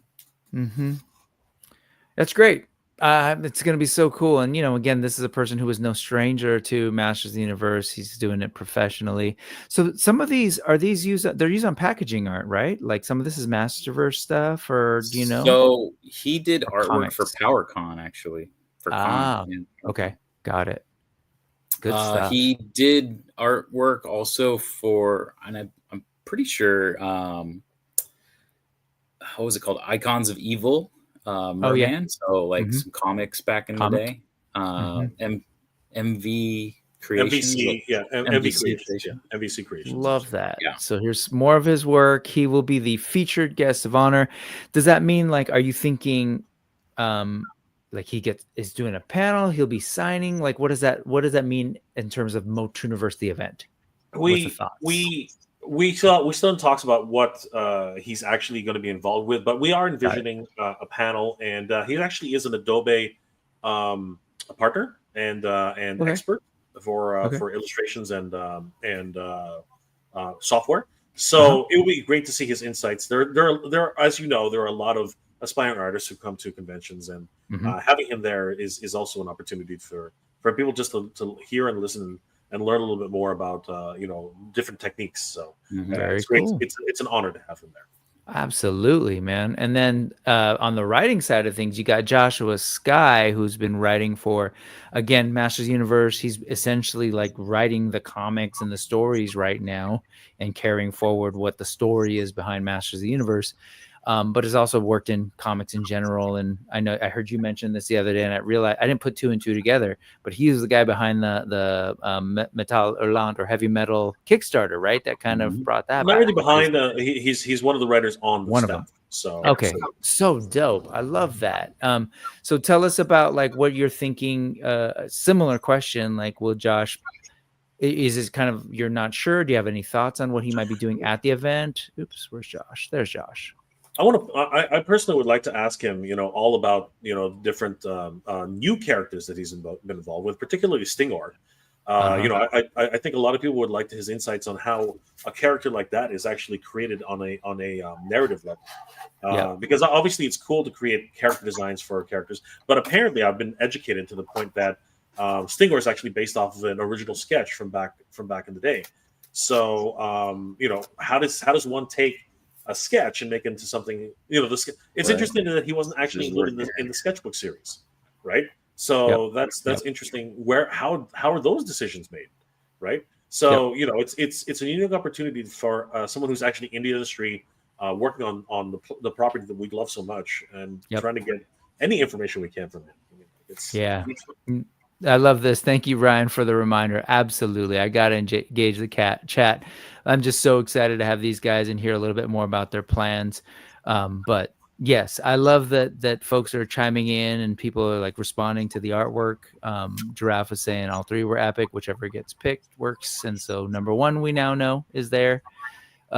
Kenny, I'm sorry you had a bad day, but if you go back to the beginning of the stream, we started with sports talk. So you're welcome. So, but yes, apologies for not checking in with the chat. I'm excited to hear about this stuff. I'm being a little selfish. So granted, my bad. Okay. So we got Josh Skye. I think that's really cool. I love that you, I don't know how you thought about this and envisioned it, but just the idea that you're thinking artist and writer, and then like going a little bit further back to the next one, which I got to say, I was incredibly excited to hear about. William Stout, we kind of already name checked him, but dude, this guy, along with some of the like just great comic book artists and concept artists, he's up there for me. He would be on the equivalent of a Mount Rushmore for me in like my sort of visual sense. These things, I will tell you, back in the day, when those hit, what was it called? Comic Scene, I think was the name of the magazine. When they said, hey, there's a Masters of the Universe thing in the works. And then they started showing some of this concept art, like my head exploded. I wasn't one of those who needed to see Filmation on the big screen. I was just excited to see, like, that is so damn cool. And the She-Ra, whoo. So the idea that you have him come in is amazing. So thank your friend, whoever connected him to this, but that's going to be really cool.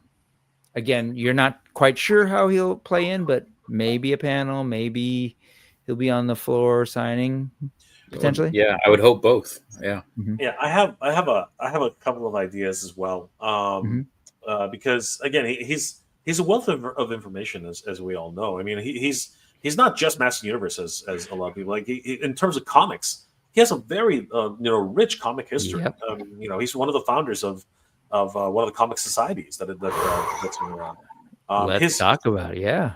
His designs, a lot of people credit him for inspiring Jurassic Park. You know what I mean? Like a lot of his designs, which, like, if you look at them, they really did lend themselves well to the Jurassic Park aesthetic. The iconic Wizards poster, which everybody recognizes. Yep. Right? Bakshi goodness. Yeah, that's all these wonderful things, and of course, I guess it was Night of the Living Dead or Return of the Evil Dead. Return of the Living Dead. Yeah. Yeah. So I mean, again, he's been involved in so many different comics and movies and productions that it's just an honor to have him. He can also talk about his work with Mobius and the relationships he has. Right? Yes, so, absolutely. For me, I'm telling you guys, this is, again, we could bring in so many other folks to this thing just because he's there, but then they're going to be exposed to Masters of the Universe and the fandom and all the cool things. Like, check this out, man. This was Pan's Labyrinth, Universal Werewolf, so many things that William Stout has been able to kind of do in his career. So excited about that for sure. Okay, and then more recently, you announced this guy, and I, again, as a huge fan of Revolution, I know Tim's been really busy with Mattel, but especially with these two things, this is cool. Can I ask how you sort of were able to make this happen, or because this was like after the Kickstarter had started?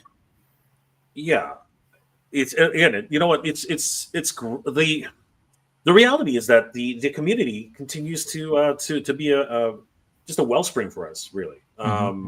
This was just another one. So say, hey, I know Tim Sheridan. We're like, what? You know who? and they said, yeah, I can give him a reach out, see if he's interested. And quite literally, I think both, Mike, I think we were both on bated breath to find out what would happen. But now Mike's unfortunately gotten into the habit of checking his email every now and then. Which is, I know, right? You kind of want to check it now, but so we were on bated breath to find out what the response would be.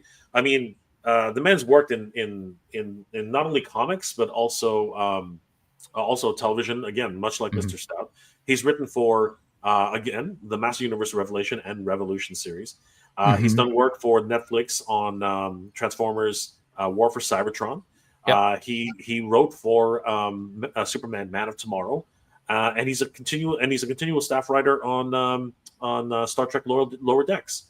So I mean, the man is really entrenched in not only science fiction writing but also comedy writing, and we're very blessed to actually have him as a guest and really be able to pick his brain. He also gave us a very cryptic message. If you want to zoom in on his bio. Right at the end of his bio, he says something which is very intriguing for Master Universe fans. Right at the end, if you want to highlight that, Brick. It says, he fans. I'm redacting this, but sorry, keep watching this, please. So it's like, what is it? What is it? I have my dream of what that could potentially be, and but I actually don't even need to throw it out there. You know what? Because I think somebody else threw it out in the chat about the potential of a third installment. Revolution. I think the person in the chat, and I'm sorry, I can go back. I am not nearly as skilled as Mega J in handling such an active chat. But they were suggesting Redemption for the third one. And I, that works on multiple levels. But if folks remember, if you actually watch Revolution, we got teased with some Adora connections and some Horde connections. Yep. I need to see that happen. So we shall see. Okay, so that's kind of like your overall plan so far. Is there anything else at this point? Like if you had blue sky, carte blanche to, you had money wasn't an issue. You've got the resources. What are some other like thoughts on the kinds of things you would want to do that you haven't necessarily touched on, or maybe guests or something? Okay, so if you want to go through the tiers themselves, let's talk about where we are at this point. So cool. So let's start with the first. Let's start with our first goal. So first of all, guys, thank you so much. At $5,000, which was achieved in only 6 hours, we were that was insane. Absolutely so good. All the way. And so much so that Brick, if you actually want to do me a favor, Brick, if you want to share my screen really quick, I'll share this moment, because this moment was both hilarious, but at the same time just really touching in its overall. I don't know if the audio is going to come through, but hopefully it will. So check out this one moment, first by myself, and then right afterwards, Mike, because this moment was precious. So let me just hit. No, I'll hit refresh. So let me hit refresh. I'm gonna turn on the sound, and here we go.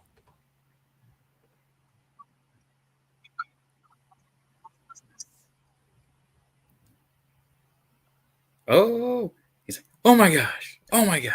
Yeah, I don't think the audio plays through, but it was really fun. I was in the chat actually. I think it was during work. I was grading. Yeah. Mikey does his little he's got a little bit of a head dance there going on. I loved it. It was fun.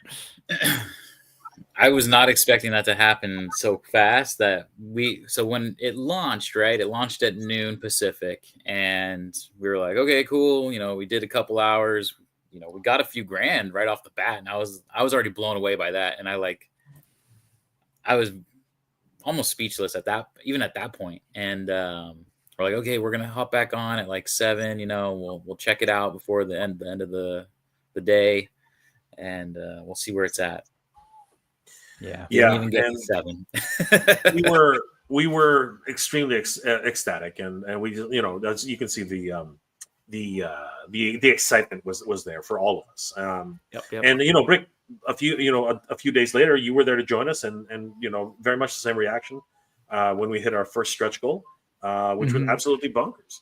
But first, I want to thank everybody who's already pledged support to this. Thank you so much for your support. Because of you, because of your efforts, we've secured the venue. Everything is 100% in place. MOTUNIVERSE will take place in 2026, May 23rd to 24th, the Memorial Day weekend, at the Redondo Beach. Torrance Marriott. Sorry, I'm tripping over myself. All good. The Torrance Marriott. We've only said it like 100 times over the last couple. I know it's just I'm still flabbergasted at what's been going on. And then a few days later, we're all witness to the $10,000 stretch goal, which is just absolutely bonkers. Huge shout out to everybody who helped make this happen. And thanks to this, we're able to open up more areas of the venue, including breakout rooms, which, as we mentioned earlier, will allow us to actually have dedicated panels, keynote speakings, and guest appearances for multiple guests, including, of course, Mr. William Stout,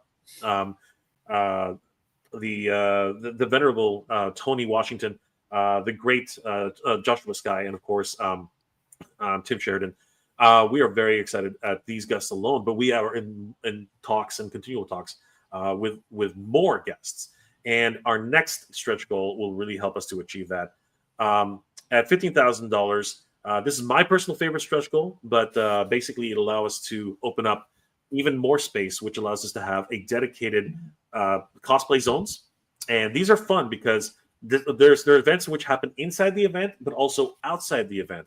And the more areas we get to open up, the Torrance is going to work with us to actually allow us to have free roaming areas. Anyone who's actually been at PowerCon in the past, you know exactly what I'm talking about. There's patio areas, there's areas, in the foyer and different places in the venue, which a lot of cosplayers will really appreciate, as cosplay takes up a lot of room. And photography is a big thing. We want those wonderful little areas where we can set up backdrops. Yeah, backdrop. It would be really cool if we actually had some artists create some wonderful backdrops like Snake Mountain, like Castle Grayskull, it would be great if Tony would allow us to print those up, and because he's got some incredible vistas. Those would be amazing. Stuff. Yeah. If we had the Crystal Castle in the back, imagine that. I think that is really my goal, to get the Crystal Castle printed up and it just have those ready to go. And this allows us to do that at $15,000. It also allows us to invite more guest speakers, as well as artists who have worked on the MOTU projects, and especially toy guests who have brought our favorite action figures to life. And that's what we're hoping for once we reach our 15,000, which we're not that far away, guys. We're about $2,500. We're about $2,500 away from reaching our 15, just a little under $2,500 away from our $15,000 stretch goal, which is insane to think about. And then, of course, as I was alluding to earlier, $20,000. This will allow us to have just so much more in terms of like what we really want to achieve for this event. When we reach $20,000 in stretch goal, MOTUNIVERSE will become even closer to Eternia. This milestone allows us to invite higher profile guests. As we said, we're in talks with multiple talent, as well as guests from the actual industry, people who worked on Master Universe. And we really are hoping to get people who might be connected to the movie somehow. Or, again, people who are much more connected to the production of Master Universe. We're really looking forward to that. And, of course, we want to, as Mike alluded to earlier, host screenings of Master Universe properties, certain episodes that are key to the Master Universe, really grails that people watch and just like are their favorite episodes. We also want people to vote for the favorite episodes that we want to screen, because we can't screen as much as we'd like to. We can't screen the entire series of New Adventures, of Filmation, of Revelation, but what we do want is we want to have key episodes that people will vote on and basically say, this is the episode we should be screening at MOTUNIVERSE 2026. As Mike also said earlier, we definitely want to have the Master Universe 1987 film, so we can just roast the F out of it. I mean, that's really what everyone wants, to just have fun with that, and just have fun with the original movie, and try to poke fun at the production value, what they had to do, the struggles that they had, and maybe even have some insights from Mr. Stout about what it took to actually get that film off the ground, because it's my understanding that it was a nightmare. It was an absolute nightmare to get that film together. And actually, so you've kind of mentioned this in the past, that if you're going down, a lot of folks are going to be going down from out of town to Southern California for this thing. Make a weekend of it. Whittier, California, Old Town Whittier is where the Eternians touched down on Earth when they came and invaded. That's where my mom used to work. And it's not that far from where you'll be at. So if you want to kind of do like a movie, like, hey, that's where this was, you could do something like that too. So you also have Mattel's headquarters is about 10 miles away from where the con will be held. That's right. So you can always go visit the Mattel headquarters as well. Yep. But we are. So go ahead. No. Go ahead. And then when we're done, I know I asked for some ideas. Well, how about I do this? Let me ask, and then you'll finish. If you are in the chat right now, we're really curious to know: are you planning on coming out? Do you know if people who need to know about this, if they might be interested in the LA area that might actually come out? Just give us a sense of who's actually in this chat right now is actually thinking about coming out May 23rd, May 24th. And if you have other ideas, share them in the chat now, and we'll finish off with that after Jay shares his idea. What were you going to say, Jay? No. I was also mentioning that we are 100% looking forward to everybody attending, and there are as you mentioned, and I see some people commenting about how to get to the show. Apparently, the local transit has a direct shuttle. Again, I don't live in California, but apparently there are ways to get there from transit. Apparently, there's a direct shuttle from there to the hotel. From Amtrak, I think is what people were saying. So Amtrak will take you into a couple of different places there, including LA's Union Station, and there's a way to get there from there. And I gotta imagine there might be shuttles from the closest airport. Would it be what? Would that be Orange County's John Wayne? So Long Beach, I guess, was what Long Beach told is going to be the closest. Sure, yeah, that makes sense. Pricing with that, when you go into those smaller airports, I tend to see that the pricing is a little bit higher. Mm-hmm. So if you wanted to go, probably like an international airport, LAX would be the way to go. Mm-hmm. You're looking at probably a 20-minute drive from LAX. Yeah. But if you're flying into Long Beach, then you're right there. It's a pretty short drive. If you're like, oh man, I'm curious, but I don't know how to get there and all that kind of stuff. As we get closer, that's definitely something that these guys are going to be working on, or the team will be working on, to make sure that, that's clear. That'll be on the website. Like, hey, if you're coming in from here, and I'm down to help with that too. But those are the kinds of things that we will definitely figure out. So if the thing you're figuring out is how to get there from the airport, oh man, don't worry about it. That'll be taken care of. We got you. Okay. Yeah, but also for everything else that we're hoping to achieve with this stretch goal, we have lots of plans. I mean, there's just so many other activities that we have in the works. But yeah, we are really excited for hopefully reaching the $20,000 stretch goal sooner rather than later. And then of course, if we hit our $25,000 stretch goal, the possibilities then are endless. I mean, we will have achieved the power of Grayskull, and we can have more space. We'll have more areas. We'll have more activities, and it's just everything continues. And we've had some really great ideas from people. Someone mentioned that they would love to see what's it called, a workshop on how to customize your action figures. You know what I mean? How if any toy companies are coming by, if they would do a presentation on the design and development of action figures, right? Our own JP from Thundercats Classics, he's actually working on an action figure line called From the Realm, and I think it would be a great idea to sit down with JP and see how he develops characters from the ground up, right? Yep. And we can't announce it yet, but we are working with a toy company right now for an exclusive. And that in itself, again, we can't talk about it publicly. Got his eyebrow up there, but just pause for a moment. Take that in. Yeah, it's just exactly. See, it's just these things which we're very excited for. It is mind blowing to think that we may have an exclusive toy for everybody, which is pretty awesome. Yeah, and of course, which toy company is that? I guess we'll have to wait to see. But these are the types of things that we're very excited for, and we think that a lot of people will be very happy with all the things. The other thing that we would love to have as well is more suggestions on how we can make this a better event for you guys, because I've been told and we fully plan to have a they call them we call it lobby swapping, but that's not really what it is it won't be exactly that on our event, but maybe some room swaps, you know what I mean? Get people who just open up an entire floor, and like maybe we rent the entire floor, and people can just go to room and showcase some of their collections, maybe have them for sale.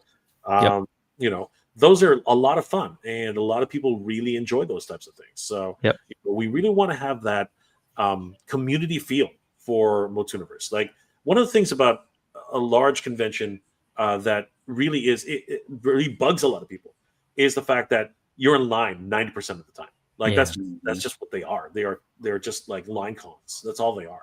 And you're just trying your best to make it worth your while for having spent that much money to go out and to state right. and do whatever you can.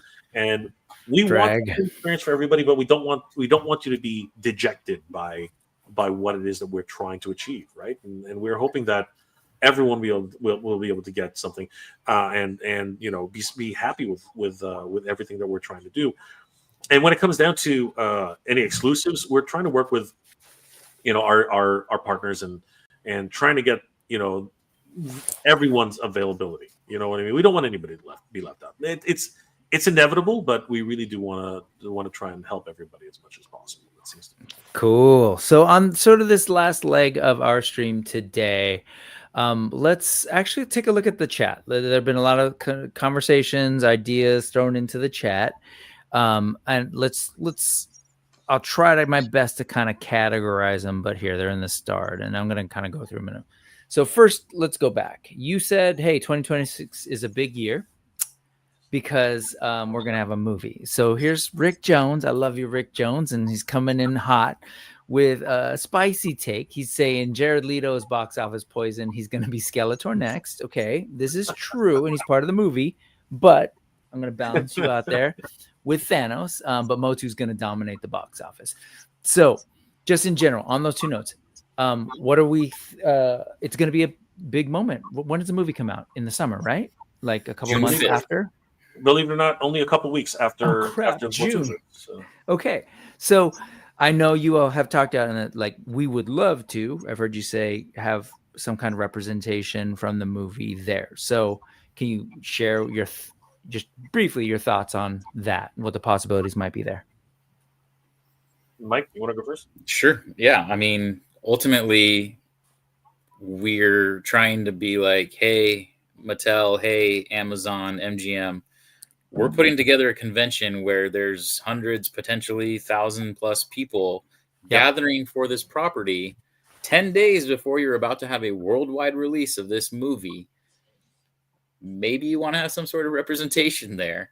I don't expect Nicholas Gasoline or, all these, Jared Leto or Idris Elba, like any of those guys, they're bigger stars. I don't know if they would show up to a tiny little con that is grassroots Kickstarter here.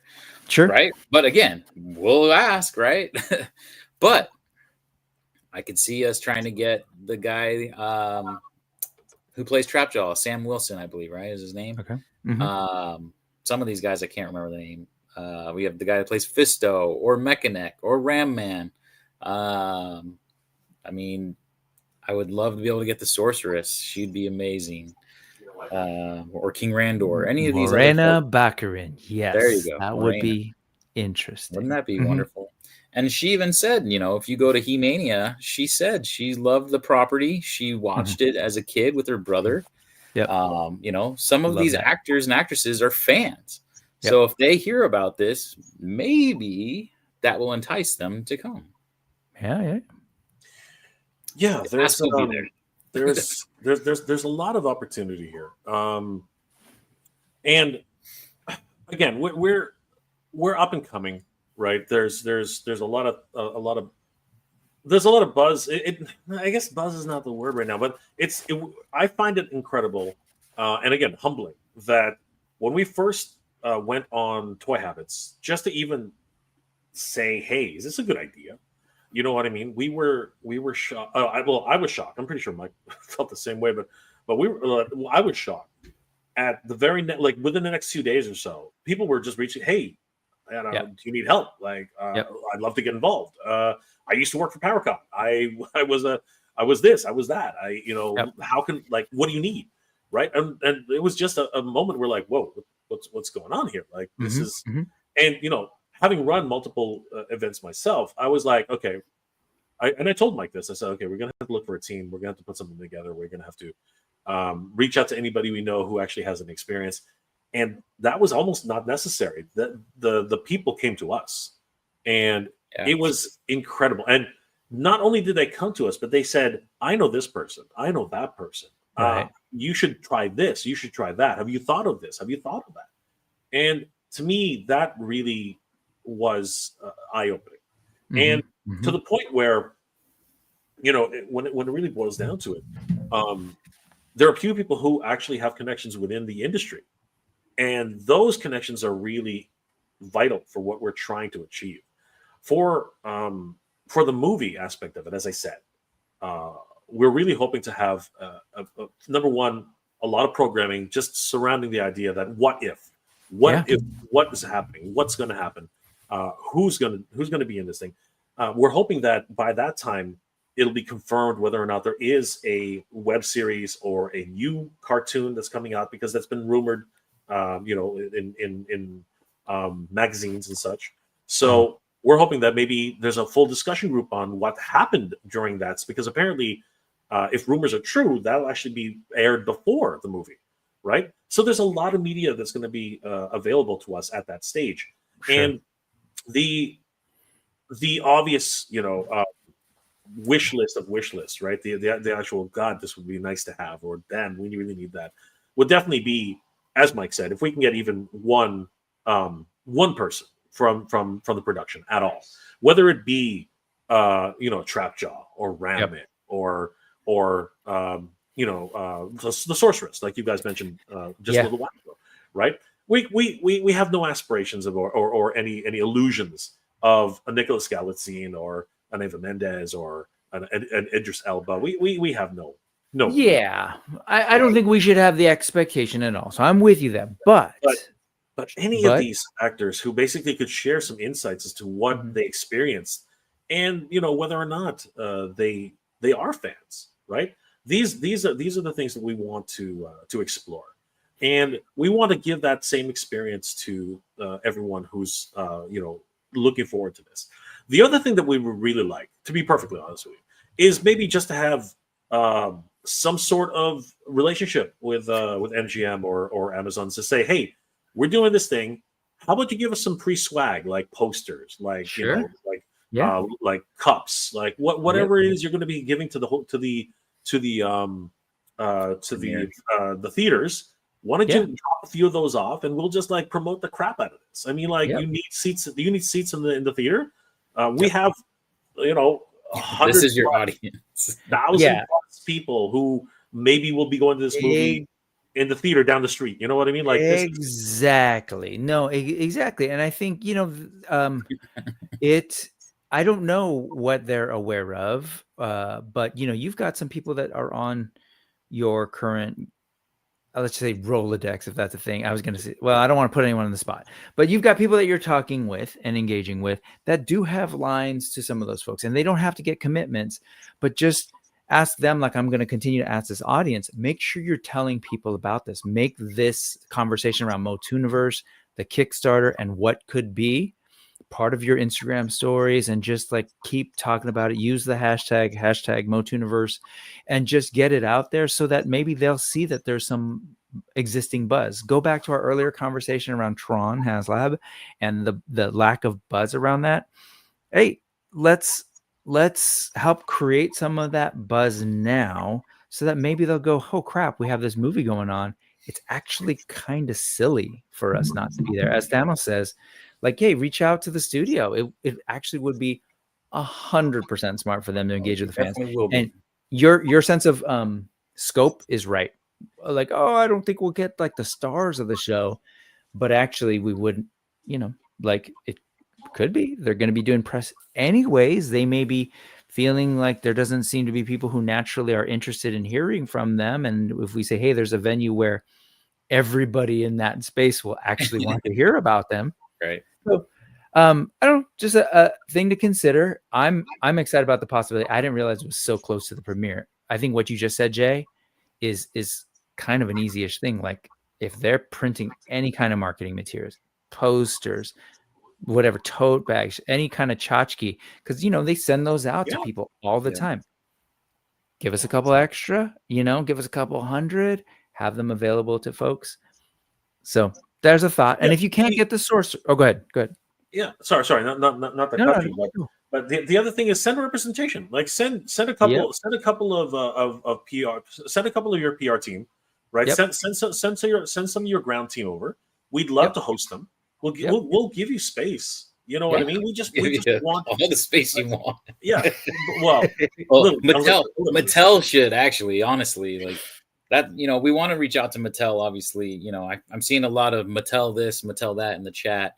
Believe me, like I said, the ask is going to come from our side. We're going to talk to Mattel. We're going to talk to MGM. Like, we want, we want Mattel to be present there. We want the movie to have some sort of representation there. I Agreed. I really feel that, it's really up to, whether they say yes or no. And if there's a cost, then obviously this Kickstarter is helping with that. And that's the big thing, right? Yeah. And I think, I think it's going to be smart on their point if they keep that cost as low as possible. Because again, at the end of the day, you want to find the other things, use your budget to bring in people that are already into Masters Universe for all the other things. And they'll be in that space to hear whatever, and be exposed to the movie stuff. As Faker Battlecat says, we have butts to put in those seats at AMC or Cinemark. We just, need a little swap. We should move across the street. The other opportunity, the other opportunity that is possible, regardless of that, is perhaps even reaching out to, like AMC, right? We could actually reach out to AMC and say, hey, we're doing this thing. Maybe you want to provide us with some stuff, right? Maybe you want to do something with us, right? There is that avenue as well. There are multiple avenues to attack at this point. Cool. But here's the other thing about that: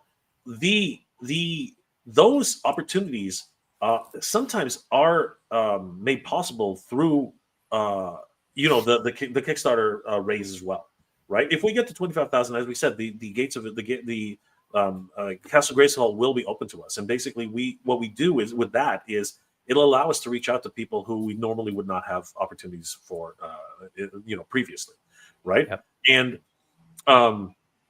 it also allows us to, get more advertising on this as well, to really get people's attention and really get the word out that this is a thing that's happening in Torrance, and we should be like companies like Mattel and like AMC and MGM and Amazon.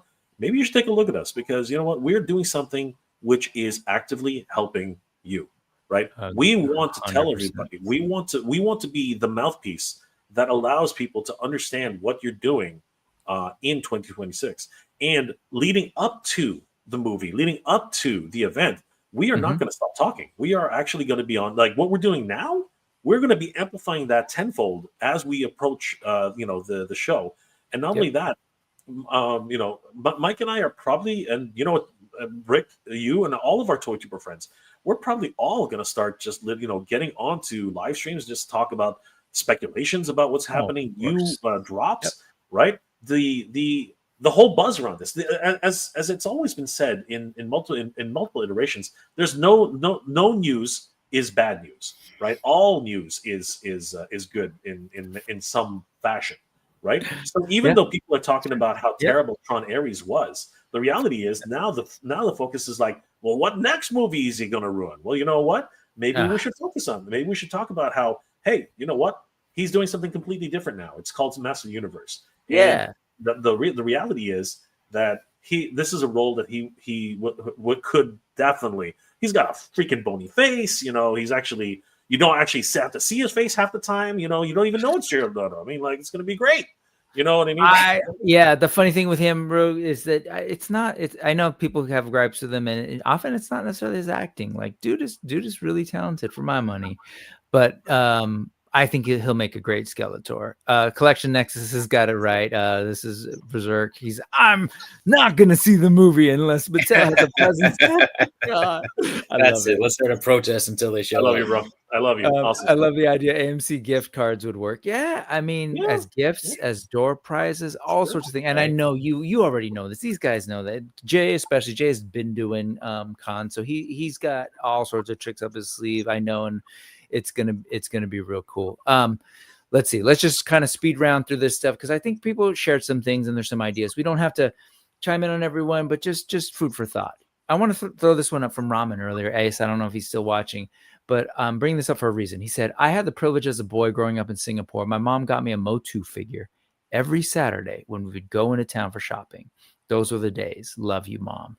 And I just want to put that up here because you've got stories, Jay. You've got stories, Mike, of like growing up with Motu and getting stuff, right? Imagine if we had a way, like this is the digital space. People put it in a Google form, and we're just projecting people's stories throughout the con, and people have a moment up on a screen in the middle of the con where people get to share their awesome sort of nostalgia and their love for this brand, and we collect those things. Just that's a awesome thought. Yeah, that's awesome. And I do want to bring these up because Ken, our boy Ken, we love Ken. So he's wondering, I'm assuming this is because of Mega J's. Hey man, how come Ken hasn't been on the lives? Where's he been? Ken is alive. He's well. He's focused a lot on his channel, Toy Connections, and his edited stuff. But go check those out. And he's also every Saturday tonight over on Ostradamus Toys channel. I asked Ken if we could be on his show, and he told us hell no. No, he said no. To be clear, he doesn't really have a show anymore. He's not really doing live stuff that much anymore. But I'm kidding. Yes, I'm kidding. Yes. Of course, Kenny's very busy with other things. He's got so many different projects on the go. Yeah. Totally. But every now and then you'll notice that he might jump in tonight. You never know. He might just, if he sees it live and he's available, he might just jump in. No, we love Ken, and the reality is that we can't be all places at one time. Yeah. Mike and I are dedicating ourselves to this, and we are making the sacrifice. I mean, Mike literally just walked through the door, and he's on. You know what I mean? Yeah. I don't want to keep you guys too long, so let's keep zooming. Saturday morning fan. This isn't exactly his point, but he's bringing up, like, he's been trying to bring up the books, get them to libraries, etc. But I think there's an idea there potentially for the fan. How do we either do a display like Mike's stuff, or some kind of like space where people can like get nostalgic and think about the books, or maybe reach out to people? I love that. You guys did a good job of naming the video games. Yeah, there's been a lot of great book stuff and coloring books, storybooks. Look at that artwork. Like, where are those artists, man? Some of the coolest art, man. Yep. It's you know what? We are blessed that there are folks who are still around. Yeah. Like Alfredo Alcala, he's no longer with us. You know what I mean? And we are hoping very much so that those who are still with us are able to attend, and we're reaching out to as many as we can. And we're not, this is something that is very important to all of us, but we also want to recognize those people who have not always been in the spotlight. You know what I mean? Like for every Rudy Obrero, there's a guy who illustrated that right there, and you have no idea who that is. I was like, is that Santa's copter with a helmet on right there? So we want to bring attention to all of these, and this is what MOTUNIVERSE is all about. MOTUNIVERSE is about like reconnecting with the people who made this our favorite property. 100%. And because of that, we want this to be an event which people can really look forward to. And we are, as I said earlier, we are, well, I'm not speaking for myself, but I'm pretty sure we all feel this way. We're so humbled about this. We're so humbled that the community is so on board. You guys opened up a great thing. You've created a great space for some really exciting things to happen. People have a bunch of ideas. Like Giraffe is like, hey, let's talk about the CGI movie. Let's talk about, hey, Secret of the Swords, a Saturday morning fan, right? All of that stuff, like, exciting. There's more about the movie. He's like the rumors about like how amazing this production is going to be, where they actually built a life-size Castle of Grayskull and Eternia's Palace. This is the one that I was trying to recall earlier. Folks saying, I love Revolution. I hope we get another season called Redemption. Right. And on. Like, folks are saying, hey, Kevin Smith lives in LA. He does. And just I would love to get Kevin Smith. I really would. Yeah. But like, again, it's all about, and we said this earlier, it really is all about raising the funds to actually get to these people. Of course. Right. That's really what it is, because as much as we love Kevin Smith, the reality is he's busy, and for him to come out, he could be in New Jersey promoting one of his projects that weekend. You never know. So he's very busy. But yeah, of course, like again, these are all just ideas. No need to commit or not. If the stars align, by all means, we want them. And I will say, I would be remiss if I didn't bring this one up because I've already pitched it to these guys. Don't you worry. Giraffe is saying, hey, how about Toy Guru or anyone during that Four Horsemen Classics toy run would be fun. Brought He-Man back from the dead. And I will say, I focused on the second part, the Four Horsemen part, because Four Horsemen, obviously, like, man, I've had the privilege of meeting three of them, and they're fantastic people, and they've done so much for toys in general. And they did that through McFarlane Toys and really their work on Masters of the Universe. They brought back Masters of the Universe in a big way when they said, hey, here's our ideas, and we got 2000X. Mm-hmm. And then they did those toys, right? And then later they did Classics, which we know is classic and really helped carry this IP for a time when there was no movies, TV shows, whatever in sight. And then now they did their own toy line and are huge, and they continue to do awesome like tribute figures. So like my pitch was, hey, can we get them there to talk about that, but also talk about looking forward, how much they've done for toys now, indie toys now, and where they've come. Because I have a feeling there will be a lot of masters. They're about to have their own con now. Yes. And just the idea that there'll be a lot of Masters of the Universe fans who remember buying toys and maybe haven't paid attention to toys, who might find it really interesting to see where toys have come, and to hear the Four Horsemen talk about that and the whole indie toy thing. That would be amazing. So I think we had always had the Four Horsemen in mind, that like notwithstanding. Yep. I mean, we owe a debt to the Four Horsemen. I mean, as you mentioned, as you alluded to. I mean, I talked about it earlier. 2000X was in many ways thanks to them. You know what I mean? In terms of its overall mythos and just the style, right? The actual figures themselves that is the Four Horsemen. That is all of their work, right? Yep. Yeah. And then, as you said earlier, it's now Classics literally was there, and this cannot be denied. Classics is the largest toy line, like complete set anyway. If you actually have every single one of them, it is the largest number of Master Universe figures ever curated, ever. Mm-hmm. It is. It's like 200. Like, what is it? Like 200%. It's crazy. It's a crazy number. Of figures. Out of control. It is for now, for sure. Right. Yeah. Exactly. Right. But the truth is, I'm talking about one single line of figures. Right. At least at this stage, it is the biggest collection of Master Universe figures. To date. But other companies are now coming forward to do very similar work, and it's amazing, right? Don't sleep on Masterverse, Jay. Don't sleep on Masterverse. You'd be surprised if you took a step back and looked how many. Just saying. There's and I love the fact that covered a lot of cool ground. I love the fact that I love the fact that doing vintage collection. Yep. I think if they do that right, it could easily go much further. But I think it was always in the cards to at least have talks with the Four Horsemen, and they're very busy, right? Good. So we'll see if stars align. We might have them there, but you just never know. Anything's possible, right? But that doesn't negate other toy companies. I would love to see Mondo there. I would love to see Mattel. I would love to see Mattel. I would like, what? This 100%. Mattel really needs to be there. They do. Yeah, I think they need to be there. Hopefully they're smart, and they are. Mondo, 100%. I don't know. Maybe some flip war action. Yeah. Other toy lines. Yeah, it took them a while, but it hit them. I didn't. It was a fraction of a second. I was like, did he just say something? Oh yeah. No, we were on with Hatter. What was it? It was like Sunday night. Sunday night. Yeah, we were last Sunday. Almost last Sunday we were on with Hatter, and actually it was funny because when we were on there, you could see the wheels turning in his head. He was like, wait a second, this is like. Yeah, and we got great ideas from the chat. Like halfway for me.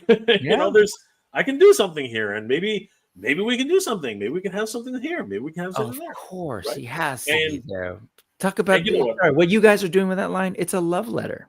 Yeah, It is. It's a bit of a. It's actually more of a satire, but it is wrapped in exactly love. what it is. It's origins, right? And style.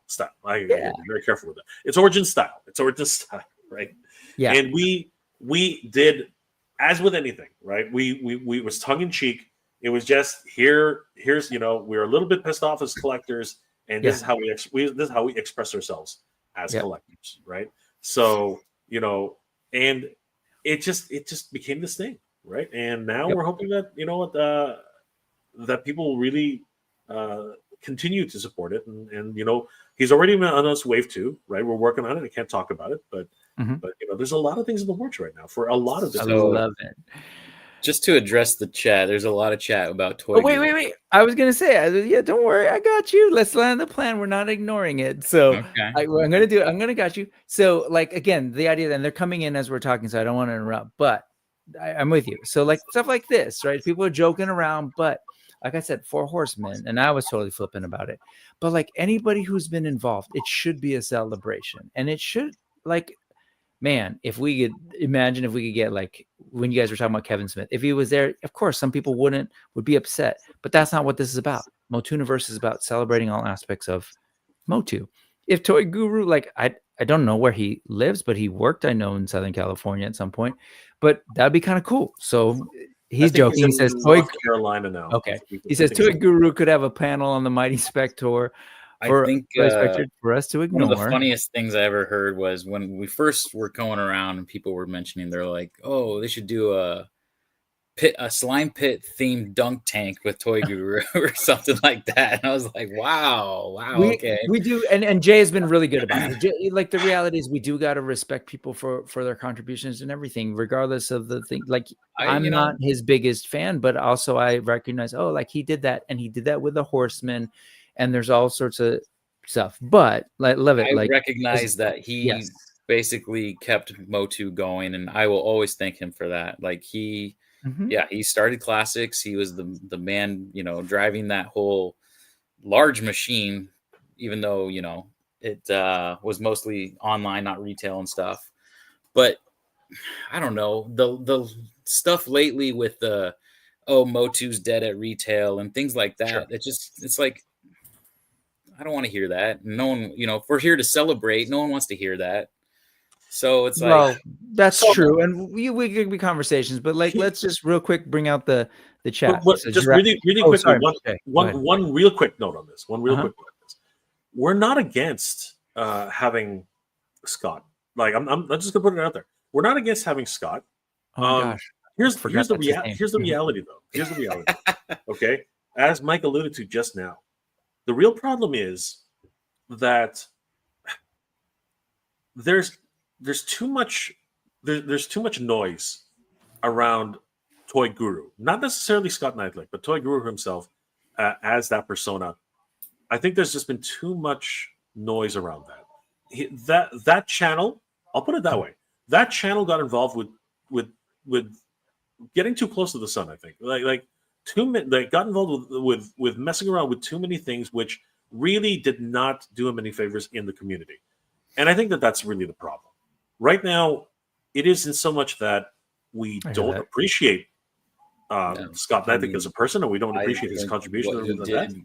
But with classics was amazing. Yes, exactly. But his channel got into some really big controversies over the past few years. And the thing is that once that starts to happen, no event is going to want to center on that, because that will be a center, right? Sure. To a certain degree, there will be some, there will be some attraction to that, right? Mm-hmm. But it's not the attraction that any convention really wants to deal with on their first year, right? I get that. I will say this, though. I will say this, and I'll say this: if there's a movement, a drive to have people say, we want Scott Knightley there, then heck. If there's enough people saying, we want this person there, we will 100% entertain that. Here's the thing: I'm not going to say that it's going to happen or not, but I really think that most of the people who are going to say, "Oh yeah, we want him there. We want him there to tell him how we feel." That doesn't. That No, doesn't. we wouldn't That's want not. that. That's not Not cool what for we any want. guest. Exactly. Guests are not invited to be That's not the roasted. tone we want. Again, it's about celebration. Yeah. Works. Yeah, for sure. Definitely not what we want. But No, also, so go ahead. We are a community of people who want positivity in this. Correct. Right. We're not here to like. It's one thing to roast something, to make fun of something, but out of love and respect. And again, I'm the first one to tell you I love the '87 movie, and I'll fight anybody on it. But I'm also the first one who's going to roast the little things about it. You know what I mean? Like I will totally do that because I love it. I love it so much. But I can't believe. Yeah. Yeah, but just to invite somebody over to really just rag on them, that's a terrible thing.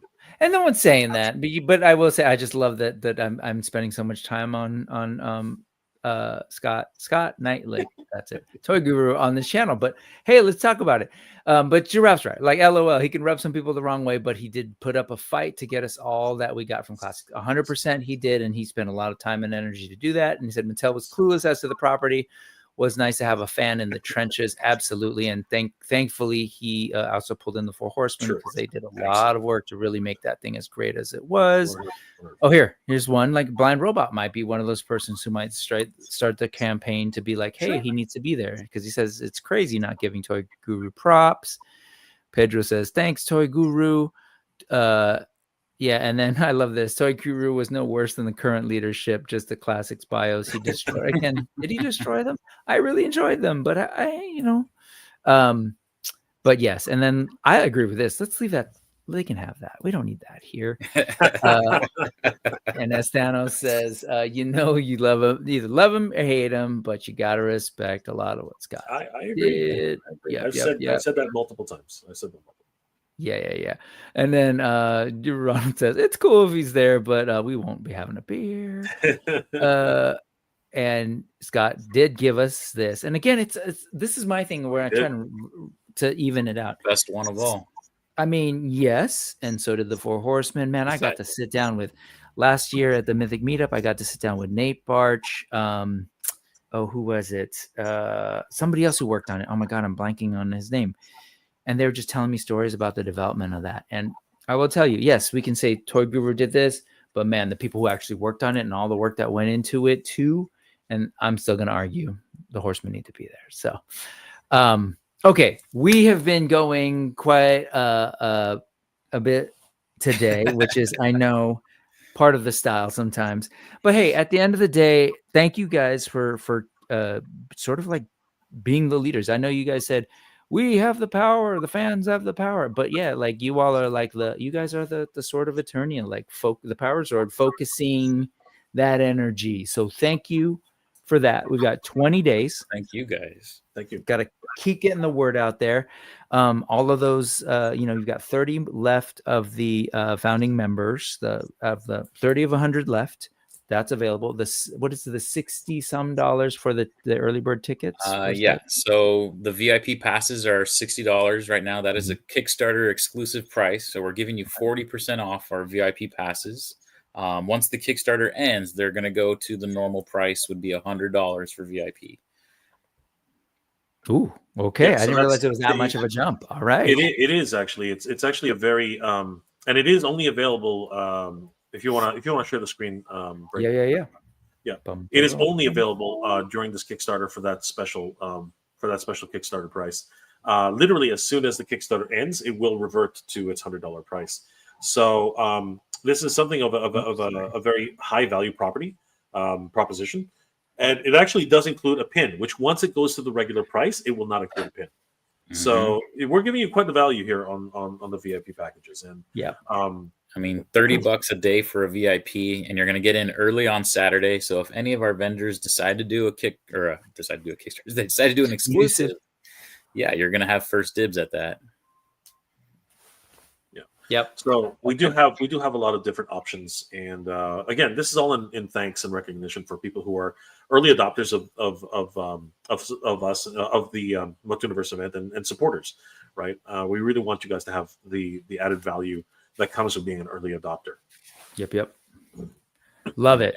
And don't think just, like obviously we were promoting the 100 founders and like how we're going to give you recognition, this and that.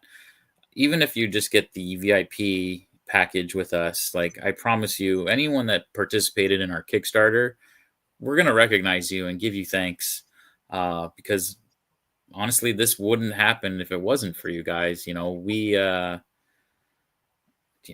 I'll speak for myself. I don't have that kind of money to just throw a con. So, you know, when we were discussing fundraising, we felt that Kickstarter was the best way and the most, credibility behind it, I guess, right? And ways of raising funds. And, again, I'm extremely humble that we're over 12,000, almost halfway to our last stretch goal, which, I mean, really that's the goal. We just knew like, okay, well, 5,000, that way we can at least throw the con, but that final stretch goal is really where we want to be. That way we can really celebrate this the way we want to, kind of thing. I love it. Okay, so we finished the Kickstarter. You now have your seed money to start doing a little bit more with. You got your planning. Folks should wrap their heads around this. That doesn't mean like that. This is not the only place you're getting tickets. Oops, my computer's bugging out, and I hope that is not a sign of a bad thing. I've had this happen before last time. If it does, sit tight, folks. Mega J will do his thing. He knows how to host. What is going on? Is it flipping out for you guys too? It's more than likely your internet connection just a little bit a little flutter in your internet connection. It's okay. That. Or if it's like it could be your computer might be overheating slightly. That happens too. So we've been going for a little bit. So, anyway, it's back. Tron. It's Tron. It's Tron. It's Tron. It is Tron. He's trying to get into the system, right? Full circle moment right there. Okay, so I will just say as we wrap up then, that people will still be able to pre-order, buy tickets and at the website and all of that. So your guys are in a really cool place. You already know. There were some folks in here who already said, I'm going, I'm traveling from here, which is awesome. Keep spreading the word. Like Oklahoma, that's amazing. Thank you. That's awesome. Incredible. Pacific Northwest, Central California, Toronto, Canada. But I don't know what's going on. It's going to do that. But let's close out. But really quickly, is there something upcoming, immediate? When's your next stop on the MOTUNIVERSE tour? So tomorrow night, I believe we are going.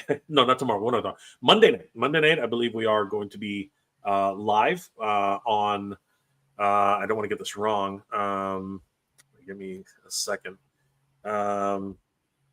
It is the. This is the problem. We're going to so many different places, and so it's been a whirlwind of different what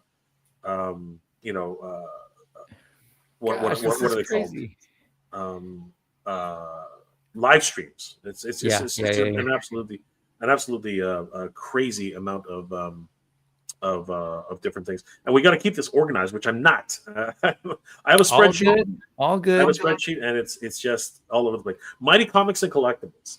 So we are probably on with Mighty Comics and Collectibles.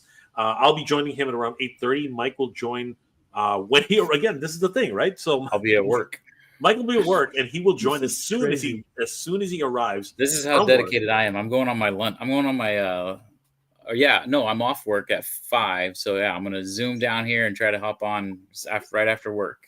Yeah. So that'll be 8:30 my time, but it'll be 5:30 Mike's time. So by the time he gets home at 6 is when we're probably gonna do that. And this is a pre-record, so that's why it's not so bad. People will be able to see that. People will be able to see that later at some point.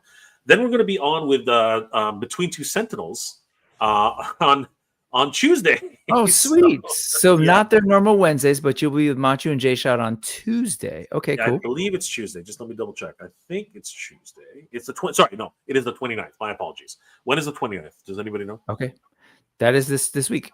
Yep. Yeah. I think it's Tuesday. I'm like trying to look at all these different ones. Is it Tuesday or Wednesday? It's one of those two. They're actually going to be on with games. Wednesday. It is Wednesday. Okay, so it is Wednesday. They're going to be on with games. Keep track GAMS. They're going to be on with GAMS, and we will probably join them a little bit during the middle of the stream. and just talk about MOTUNIVERSE and what we're doing with that. So yeah, and then it just keeps continuing. We're going to keep going, and we're going to be talking to so many different groups. We're trying our best to just keep the excitement going, and a lot of people aware of the project, because that's really the name of the game at this point. It's just awareness, getting people to understand that we are putting this thing on, and we need support, and like I said, it has been humbling, and just so much just a whirlwind of things that have been happening. I mean, 12,000, almost halfway towards our $25,000 goal, 90 backers, 20 days to go. It's been an incredible journey, and it continues. And we want to thank everybody out there for all the support. Sprout sponsored table. I should reach out to them.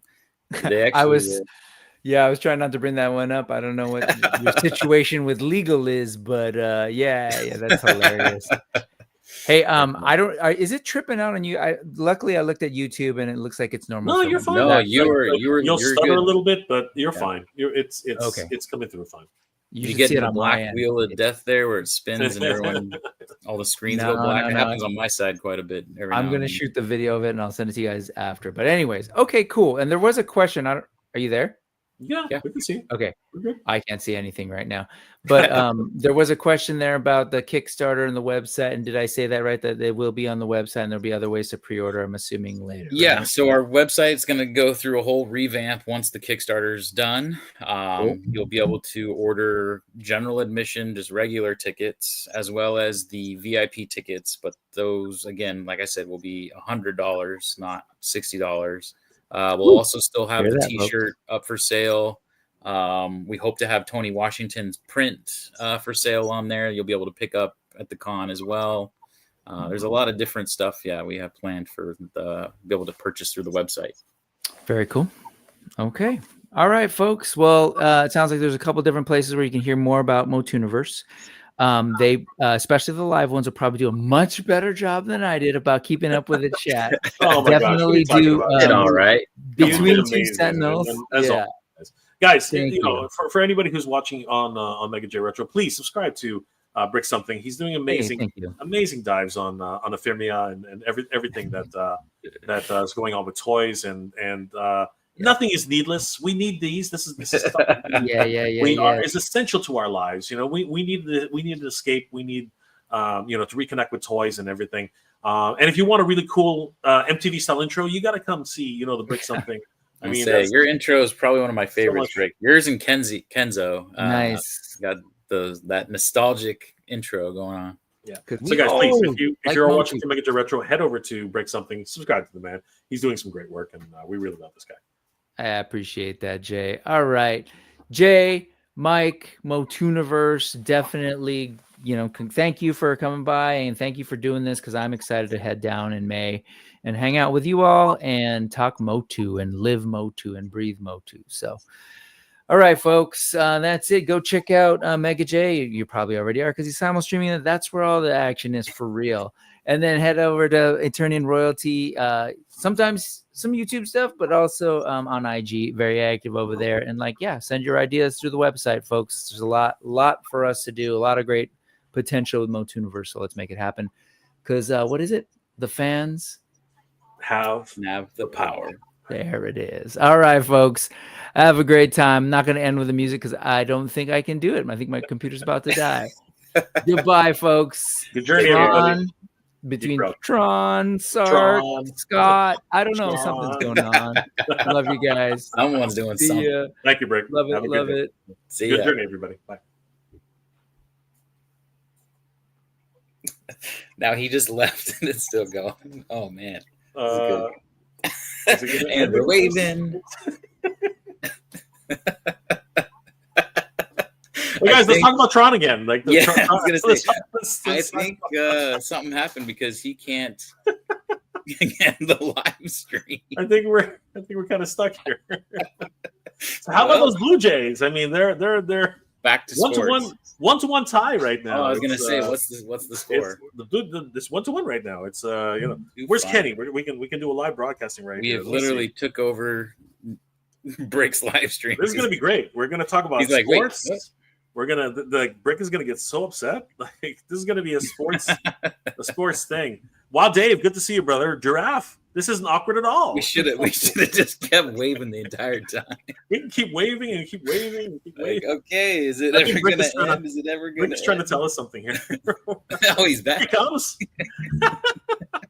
We're still live, Brick. We're still. You're live. muted. You're muted. You're muted, Brick. Brick, we're still live. There he is. You got, no, we're still going. You gotta. You're still here. This is like Ferris Bueller, guys. What are you doing? Go home. Go home. It's Go over. home, guys. We're done. We're done. We're finished. Bye. Blue Jays 1-1. We'll keep waving.